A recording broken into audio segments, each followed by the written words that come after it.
सत श्री अकाल दोस्तों, मैं हाँ अनिल कुमार। स्वागत करता हाँ ਤੁਹਾਡਾ ਆਪਣੇ ਚੈਨਲ ਬਾਨਿਆ ਐਜੂਕੇਸ਼ਨ ਸਰਵਿਸਿਜ਼ ਤੇ। ਸੋ ਦੋਸਤੋ, ਅੱਜ ਆਪਾਂ ਪੰਜਾਬ ਕੋਆਪਰੇਟਿਵ ਬੈਂਕ ਦਾ ਜੋ ਪੇਪਰ ਹੋਇਆ ਹੈ ਉਸ ਦਾ ਮੈਥ ਪਾਰਟ ਡਿਸਕਸ਼ਨ ਕਰਨ ਜਾ ਰਹੇ ਹਾਂ। ਸੋ ਆਓ ਬੱਚੇ, ਜਿਨ੍ਹਾਂ ਨੇ ਸਾਡੇ ਚੈਨਲ ਨੂੰ ਸਬਸਕ੍ਰਾਈਬ ਨਹੀਂ ਕੀਤਾ ਉਹ ਪਲੀਜ਼ ਸਾਡੇ ਚੈਨਲ ਨੂੰ ਸਬਸਕ੍ਰਾਈਬ ਕਰ ਲਓ ਤੇ ਲਾਈਕ ਕਰਿਓ ਵੀਡੀਓ ਨੂੰ। ਜੇ ਵਧੀਆ ਲੱਗੀ ਤਾਂ ਦੋਸਤਾਂ ਦੇ ਵਿੱਚ ਬੱਚੇ ਸ਼ੇਅਰ ਵੀ ਕਰਿਓ। ਸੋ ਦੇਖਦੇ ਹਾਂ ਬੱਚੇ, ਜਿਹਦੇ ਵਿੱਚ ਪਹਿਲਾ ਕੁਐਸਚਨ ਸੀ, in a college a teacher start taking classes at 1 p.m. and continues up to 3:52 p.m.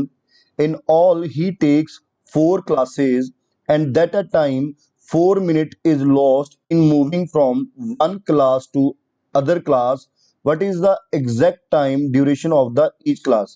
ਉਹ ਕਹਿੰਦਾ ਇੱਕ ਕਾਲਜ ਦੇ ਵਿੱਚ ਇੱਕ ਟੀਚਰ ਹੈ ਜਿਹੜਾ ਉਹ 1 ਵਜੇ ਦੁਪਹਿਰੇ ਸਟਾਰਟ ਕਰਦਾ ਆਪਣੀਆਂ ਕਲਾਸਾਂ ਤੇ ਉਹ ਲਗਾਤਾਰ 3:52 ਤੱਕ ਆਪਣੇ 3:52 ਤੱਕ ਆਪਣੀਆਂ ਕਲਾਸਾਂ ਲੈਂਦਾ ਹੈ।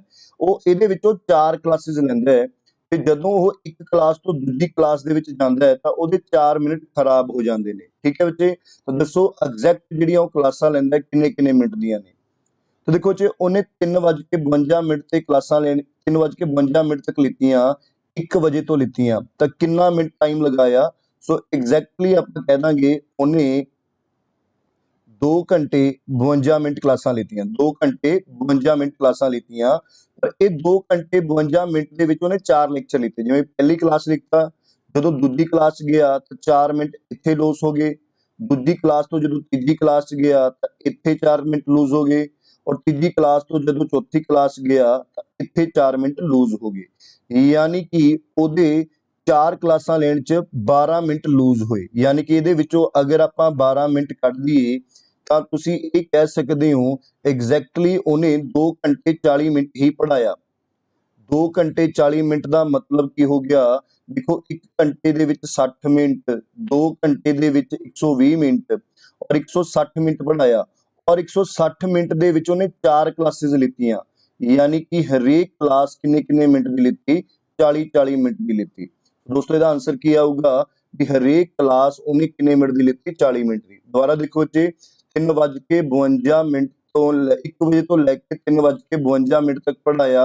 ਕਹਿਣ ਦਾ ਮਤਲਬ ਕਿੰਨੇ ਮਿੰਟ ਪੜ੍ਹਾਇਆ? ਇਹਨੂੰ ਇਹਦੇ ਚੋਂ ਮਾਈਨਸ ਕਰਨਾ ਪਊਗਾ, ਯਾਨੀ ਕਿ 2 ਘੰਟੇ 52 ਮਿੰਟ। ਇਸ 2 ਘੰਟੇ 52 ਮਿੰਟ 'ਚ 4 ਕਲਾਸਾਂ ਲਿੱਤੀਆਂ, ਜਿਹਦੇ ਵਿੱਚ ਇੱਕ ਕਲਾਸ ਤੋਂ ਦੂਜੀ ਕਲਾਸ 'ਚ ਜਾਣ ਲਈ ਪਹਿਲੀ ਕਲਾਸ ਤੋਂ ਦੂਜੀ ਕਲਾਸ 4 ਮਿੰਟ ਇੱਥੇ ਖਰਾਬ ਹੋਏ, 4 ਮਿੰਟ ਇੱਥੇ, 4 ਮਿੰਟ ਇੱਥੇ, ਯਾਨੀ ਕਿ 12 ਮਿੰਟ ਖਰਾਬ ਹੋਏ। ਉਹ 12 ਮਿੰਟ ਵੀ ਕੱਢ ਦਈਏ ਤਾਂ ਐਗਜ਼ੈਕਟਲੀ 2 ਘੰਟੇ 40 ਮਿੰਟ ਪੜ੍ਹਾਇਆ। ਕਹਿਣ ਦਾ ਮਤਲਬ 160 ਮਿੰਟ ਪੜ੍ਹਾਇਆ, ਯਾਨੀ ਕਿ 160 ਮਿੰਟ 'ਚ 4 ਲੈਕਚਰ ਲਿੱਤੇ ਤੇ ਹਰੇਕ ਲੈਕਚਰ 40 ਮਿੰਟ ਦਾ ਸੀ। ਠੀਕ ਹੈ ਦੋਸਤੋ, ਆਓ ਅਗਲਾ ਕੁਐਸਚਨ ਦੇਖਦੇ ਹਾਂ। ਕਹਿੰਦਾ everybody in a room shakes hand with everybody else, ਯਾਨੀ ਕਿ ਇੱਕ ਰੂਮ ਦੇ ਵਿੱਚ ਹਰੇਕ ਇਨਸਾਨ ਇੱਕ ਦੂਜੇ ਬੰਦੇ ਨਾਲ ਕੀ ਕਰਦਾ ਹੈ? ਹੈਂਡਸ਼ੇਕ ਕਰਦਾ ਹੈ, ਯਾਨੀ ਕਿ ਹੱਥ ਮਿਲਾਉਂਦਾ ਹੈ। The total number of handshakes is 153, ਯਾਨੀ ਕਿ ਟੋਟਲ ਨੰਬਰ ਆਫ ਹੈਂਡਸ਼ੇਕਸ ਕਿੰਨੇ ਹੁੰਦੇ ਨੇ? 153 ਹੁੰਦੇ ਨੇ। Total number of persons in the room, ਤਾਂ ਦੱਸੋ ਉਸ ਰੂਮ ਦੇ ਵਿੱਚ ਕਿੰਨੇ ਪਰਸਨ ਸੀ। ਦੇਖੋ ਜੀ, ਇਸ ਕੁਐਸਚਨ ਨੂੰ ਕਰਨ ਤੋਂ ਪਹਿਲਾਂ ਮੈਂ ਤੁਹਾਨੂੰ ਇੱਕ ਕੁਐਸਚਨ ਕਰਾਉਂਗਾ, ਫਿਰ ਉਸ ਕੁਐਸਚਨ ਨੂੰ ਕਰਨ ਤੋਂ ਬਾਅਦ ਇਹ ਕੁਐਸਚਨ ਥੋੜਾ ਜਿਹਾ ਈਜ਼ੀ ਲੱਗੂਗਾ। ਜਿਵੇਂ ਮੈਂ ਕਹਿੰਦਾ there are 10 persons in a room, ਮਤਲਬ ਇੱਕ ਰੂਮ ਦੇ ਵਿੱਚ 10 ਪਰਸਨ ਨੇ। Each person handshake with each other, ਯਾਨੀ ਕਿ ਹਰੇਕ ਬੰਦਾ ਇੱਕ ਦੂਜੇ ਬੰਦੇ ਨਾਲ ਹੈਂਡਸ਼ੇਕ ਕਰਦਾ ਹੈ। Find the total number of handshakes, find the total number of handshakes. ਦੇਖੋ ਜੀ, ਪਹਿਲਾਂ ਇਹ ਸਮਝ ਆ ਗਿਆ ਤਾਂ ਉੱਪਰਲਾ ਕੁਐਸਚਨ ਬਹੁਤ ਈਜ਼ੀ ਹੋ ਜਾਊਗਾ ਸਮਝ। ਯਾਨੀ ਕਿ ਇਸ ਕੁਐਸਚਨ ਦੇ ਵਿੱਚ ਕਹਿਣ ਦਾ ਮਤਲਬ ਕੀ ਹੈ ਵੀ ਇੱਕ ਰੂਮ ਦੇ ਵਿੱਚ 10 ਪਰਸਨ ਨੇ, ਹਰੇਕ ਪਰਸਨ ਇੱਕ ਦੂਜੇ ਬੰਦੇ ਨਾਲ ਹੈਂਡਸ਼ੇਕ ਕਰਦਾ ਹੈ, ਤਾਂ ਦੱਸੋ ਟੋਟਲ ਕਿੰਨੇ ਹੈਂਡਸ਼ੇਕਸ ਹੋਣਗੇ। ਦੇਖੋ ਜੀ, ਇਹਨੂੰ ਆਪਾਂ ਇਹ ਕਰਾਂਗੇ, ਮੰਨ ਲਓ 10 ਬੰਦੇ ਨੇ, 1 2 3 4 5 6 7 8 9 10। ਸੋ ਦੇਖੋ, ਜਿਹੜਾ ਹਰੇਕ ਬੰਦਾ ਹੈ ਉਹ ਆਪਣੇ ਆਪ ਨੂੰ ਛੱਡ ਕੇ ਬਾਕੀ 9 ਬੰਦਿਆਂ ਨਾਲ ਹੈਂਡਸ਼ੇਕ ਕਰੂਗਾ। ਆਪਣੇ ਆਪ ਨਾਲ ਨਹੀਂ ਕਰੂਗਾ, ਬਾਕੀ ਹਰੇਕ 9 ਬੰਦਿਆਂ ਨਾਲ ਹੈਂਡਸ਼ੇਕ ਕਰੂਗਾ। ਜਿਵੇਂ ਇਹ ਬੰਦਾ ਜਿਹੜਾ ਇਹ 9 ਬੰਦਿਆਂ ਨਾਲ ਹੈਂਡਸ਼ੇਕ ਕਰੇਗਾ, ਫਿਰ ਇਸੇ ਤਰ੍ਹਾਂ ਇਹ ਬੰਦਾ ਵੀ 9 ਬੰਦਿਆਂ ਨਾਲ ਹੈਂਡਸ਼ੇਕ ਕਰੂਗਾ, ਇਹਦੇ ਨਾਲ ਵੀ, ਇਹਦੇ ਨਾਲ ਵੀ, ਇਹਦੇ ਨਾਲ ਵੀ, ਇਹਦੇ ਨਾਲ ਵੀ, ਇਹਦੇ ਨਾਲ ਵੀ, ਇਹਦੇ ਨਾਲ ਵੀ, ਇਹਦੇ ਨਾਲ ਵੀ। ਇਸੇ ਤਰ੍ਹਾਂ ਇਹ ਵੀ ਆਪਣੇ ਆਪ ਨੂੰ ਛੱਡ ਕੇ 9 ਬੰਦਿਆਂ ਨਾਲ ਹੈਂਡਸ਼ੇਕ ਕਰੂਗਾ। ਯਾਨੀ ਕਿ ਪਾਰਟੀ ਦੇ ਵਿੱਚ ਹਰੇਕ ਬੰਦਾ ਆਪਣੇ ਆਪ ਨੂੰ ਛੱਡ ਕੇ ਬਾਕੀ 9 ਬੰਦਿਆਂ ਨਾਲ ਹੈਂਡਸ਼ੇਕ ਕਰੂਗਾ। ਤਾਂ ਹਰੇਕ ਬੰਦਾ 9 ਬੰਦਿਆਂ ਨਾਲ ਹੈਂਡਸ਼ੇਕ ਕਰੂਗਾ। ਸੋ 10 ਬੰਦੇ ਨੇ, ਕਹਿਣ ਦਾ ਮਤਲਬ ਟੋਟਲ 90 ਹੋ ਗਏ। ਪਰ ਇਹ ਬੰਦੇ ਨੇ ਜਦੋਂ ਇਹਦੇ ਨਾਲ ਹੈਂਡਸ਼ੇਕ ਕੀਤਾ ਔਰ ਦੁਬਾਰਾ ਜਦੋਂ ਇਹਨੇ ਇਹਦੇ ਨਾਲ ਹੈਂਡਸ਼ੇਕ ਕੀਤਾ, ਉਹ ਹੈਂਡਸ਼ੇਕ ਵਿੱਚ ਇੱਕੋ ਹੀ ਹੋਇਆ, ਉਹ ਦੋ ਨਹੀਂ ਹੋਏ। ਜਿਵੇਂ ਮੰਨ ਲਓ ਇਹਨੇ ਇਹਦੇ ਨਾਲ ਕੀਤਾ, ਦੁਬਾਰਾ ਇਹਦੇ ਨਾਲ ਕੀਤਾ, ਉਹ ਦੋ ਨਹੀਂ ਹੋਏ, ਇੱਕ ਹੀ ਹੋਇਆ। ਇਹ 2 ਵਾਰੀ ਕਾਊਂਟ ਹੋ ਗਏ, ਇਸ ਲਈ ਉਹਨੂੰ 2 ਨਾਲ ਡਿਵਾਈਡ ਕਰ ਦਾਂਗੇ। ਸੋ ਆਪਾਂ ਕਹਿ ਦਾਂਗੇ ਕਿੰਨੇ ਹੈਂਡਸ਼ੇਕ ਹੋਏ? 45 ਹੈਂਡਸ਼ੇਕ ਹੋਏ। ਕਿੰਨੇ? 45। ਦੁਬਾਰਾ ਸੁਣ ਲਓ ਬੱਚੇ, ਅਗਰ ਮੈਂ ਤੁਹਾਨੂੰ ਕਹਿ ਦਾਂ ਵੀ ਪਾਰਟੀ ਦੇ ਵਿੱਚ 20 ਬੰਦੇ ਨੇ, ਹਰੇਕ ਬੰਦਾ ਇੱਕ ਦੂਜੇ ਬੰਦੇ ਨਾਲ ਹੈਂਡਸ਼ੇਕ ਕਰਦਾ ਹੈ। ਪਾਰਟੀ ਦੇ ਵਿੱਚ 20 ਬੰਦੇ ਨੇ, ਹਰੇਕ ਬੰਦਾ ਇੱਕ ਦੂਜੇ ਬੰਦੇ ਨਾਲ ਹੈਂਡਸ਼ੇਕ ਕਰਦਾ ਹੈ, ਤਾਂ ਦੱਸੋ ਕਿੰਨੇ ਹੈਂਡਸ਼ੇਕ ਹੋਣਗੇ? ਸੋ ਆਪਾਂ ਕਹਿ ਦਾਂਗੇ ਜੇ ਪਾਰਟੀ 'ਚ 20 ਬੰਦੇ ਨੇ, ਹਰੇਕ ਬੰਦਾ ਆਪਣੇ ਆਪ ਨੂੰ ਛੱਡ ਕੇ ਬਾਕੀ 19 ਬੰਦਿਆਂ ਨਾਲ ਹੈਂਡਸ਼ੇਕ ਕਰੂਗਾ। ਸੋ ਉਹ 2 ਵਾਰੀ ਕਾਊਂਟ ਹੋਗਾ, ਇਸ ਲਈ ਇਹਨੂੰ 2 ਨਾਲ ਡਿਵਾਈਡ ਕਰ ਦਾਂਗੇ। ਤਾਂ ਤੁਹਾਡਾ ਆਨਸਰ ਕੀ ਆ ਜਾਊਗਾ? 190 ਹੈਂਡਸ਼ੇਕ ਆਣਗੇ। ਠੀਕ ਹੈ ਬੱਚੇ, ਇਹ ਤਾਂ ਸੀ ਕਨਸੈਪਟ। ਹੁਣ ਇਸ ਕੁਐਸਚਨ ਨੂੰ ਦੇਖਦੇ ਹਾਂ। ਹੁਣ ਇਸ ਕੁਐਸਚਨ 'ਚ ਉਹਨੇ ਦੱਸਤਾ ਵੀ ਟੋਟਲ 153 ਹੈਂਡਸ਼ੇਕਸ ਹੋਏ ਆ, ਬੰਦੇ ਕਿੰਨੇ ਨੇ ਪਾਰਟੀ 'ਚ।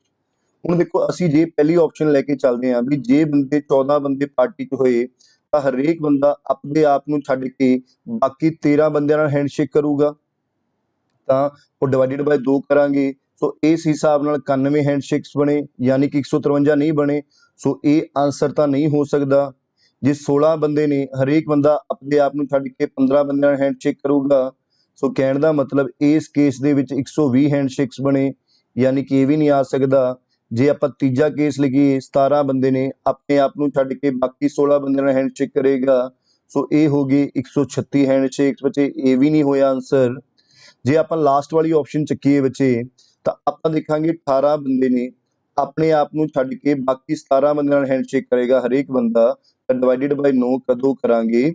17 ਨਾਏ 153 ਹੈਂਡਸ਼ੇਕਸ ਹੋ ਜਾਣਗੇ ਬੱਚੇ। ਸੋ 153 ਹੈਂਡਸ਼ੇਕਸ ਹੀ ਕਹਿ ਰਿਹਾ ਹੈ। ਸੋ ਮਤਲਬ ਆਪਣਾ ਆਨਸਰ ਇਸ ਆਪਸ਼ਨ ਨਾਲ ਸਹੀ ਨਿਕਲਦਾ ਹੈ। ਸੋ ਆਪਾਂ ਕਹਿ ਦਾਂਗੇ ਪਾਰਟੀ ਦੇ ਵਿੱਚ 18 ਬੰਦੇ ਸੀ। ਮੈਂ ਉਮੀਦ ਕਰਦਾ ਦੋਸਤੋ ਇਹ ਤੁਹਾਨੂੰ ਸਮਝ ਆਇਆ ਹੋਊਗਾ ਕੁਐਸਚਨ। ਠੀਕ ਹੈ ਦੋਸਤੋ, ਅੱਗੇ ਚੱਲਦੇ ਹਾਂ ਬੱਚੇ। ਦੇਖੋ ਇਹ ਕੁਐਸਚਨ ਕੀ ਕਹਿੰਦਾ? ਕਹਿੰਦਾ ਇਹ ਫਾਦਰ ਸੈਡ ਟੂ ਹਿਸ ਸਨ, ਕਹਿੰਦਾ ਇੱਕ ਫਾਦਰ ਆਪਣੇ ਬੇਟੇ ਨੂੰ ਕਹਿੰਦਾ ਹੈ, I was as old as you are at the present at the time of your birth। ਠੀਕ ਹੈ ਬੱਚੇ, ਇੱਕ ਪਿਤਾ ਆਪਣੇ ਪੁੱਤਰ ਨੂੰ ਕਹਿੰਦਾ ਹੈ, ਬੇਟੇ ਜਿੰਨੀ ਤੇਰੀ ਏਜ ਅੱਜ ਹੈ, ਮੇਰੀ ਇਹ ਏਜ ਉਦੋਂ ਸੀ ਜਦੋਂ ਤੂੰ ਪੈਦਾ ਹੋਣਾ ਸੀ। ਕਹਿੰਦਾ if the father age is 38 year no, ਜੇਕਰ ਫਾਦਰ ਦੀ ਏਜ ਹੁਣ 38 ਸਾਲ ਹੈ, the son's age 5 year back was, ਤਾਂ ਪਿਤਾ ਦੀ ਉਮਰ ਦੱਸੋ 5 ਸਾਲ ਪਹਿਲਾਂ ਕਿੰਨੀ ਸੀ। ਦੁਬਾਰਾ ਸੁਣ ਲਓ ਬੱਚੇ, ਉਹਨੇ ਕਿਹਾ ਇੱਕ ਪਿਤਾ ਆਪਣੇ ਬੇਟੇ ਨੂੰ ਕਹਿੰਦਾ ਹੈ, ਜਿੰਨੀ ਤੇਰੀ ਏਜ ਬੱਚੇ ਅੱਜ ਹੈ, ਮੇਰੀ ਇਹ ਏਜ ਉਦੋਂ ਸੀ ਜਦੋਂ ਤੂੰ ਪੈਦਾ ਹੋਣਾ ਸੀ।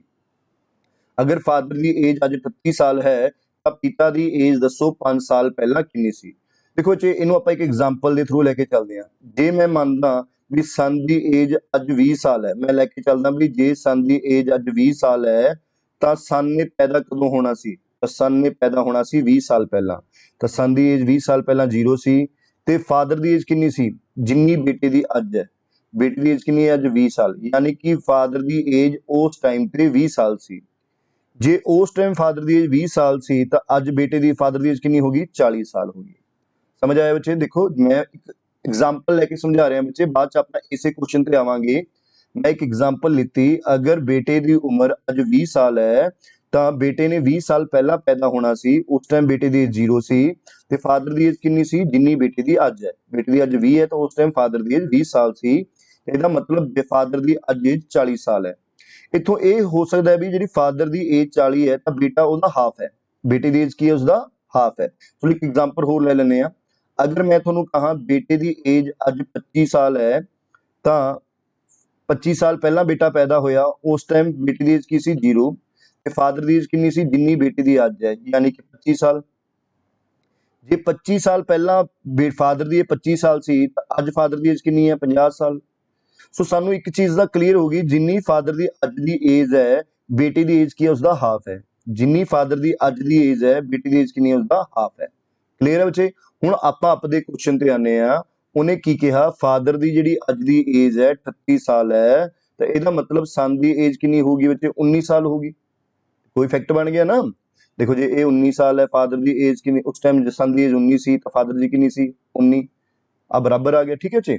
तो सन की एज 19 साल आ गई, तो कहता सन की एज दसो 5 साल पहला किन्नी सी। तो सन की एज अगर 19 साल है तो 5 साल पहला सन किन्ने साल का सी, 14 साल का सी। तो उन्हें सानू यही पूछया भी 5 साल पहला सन की एज किन्नी सी, 14 साल। तो अपना उत्तर की आऊगा 14 साल, ठीक है बच्चे।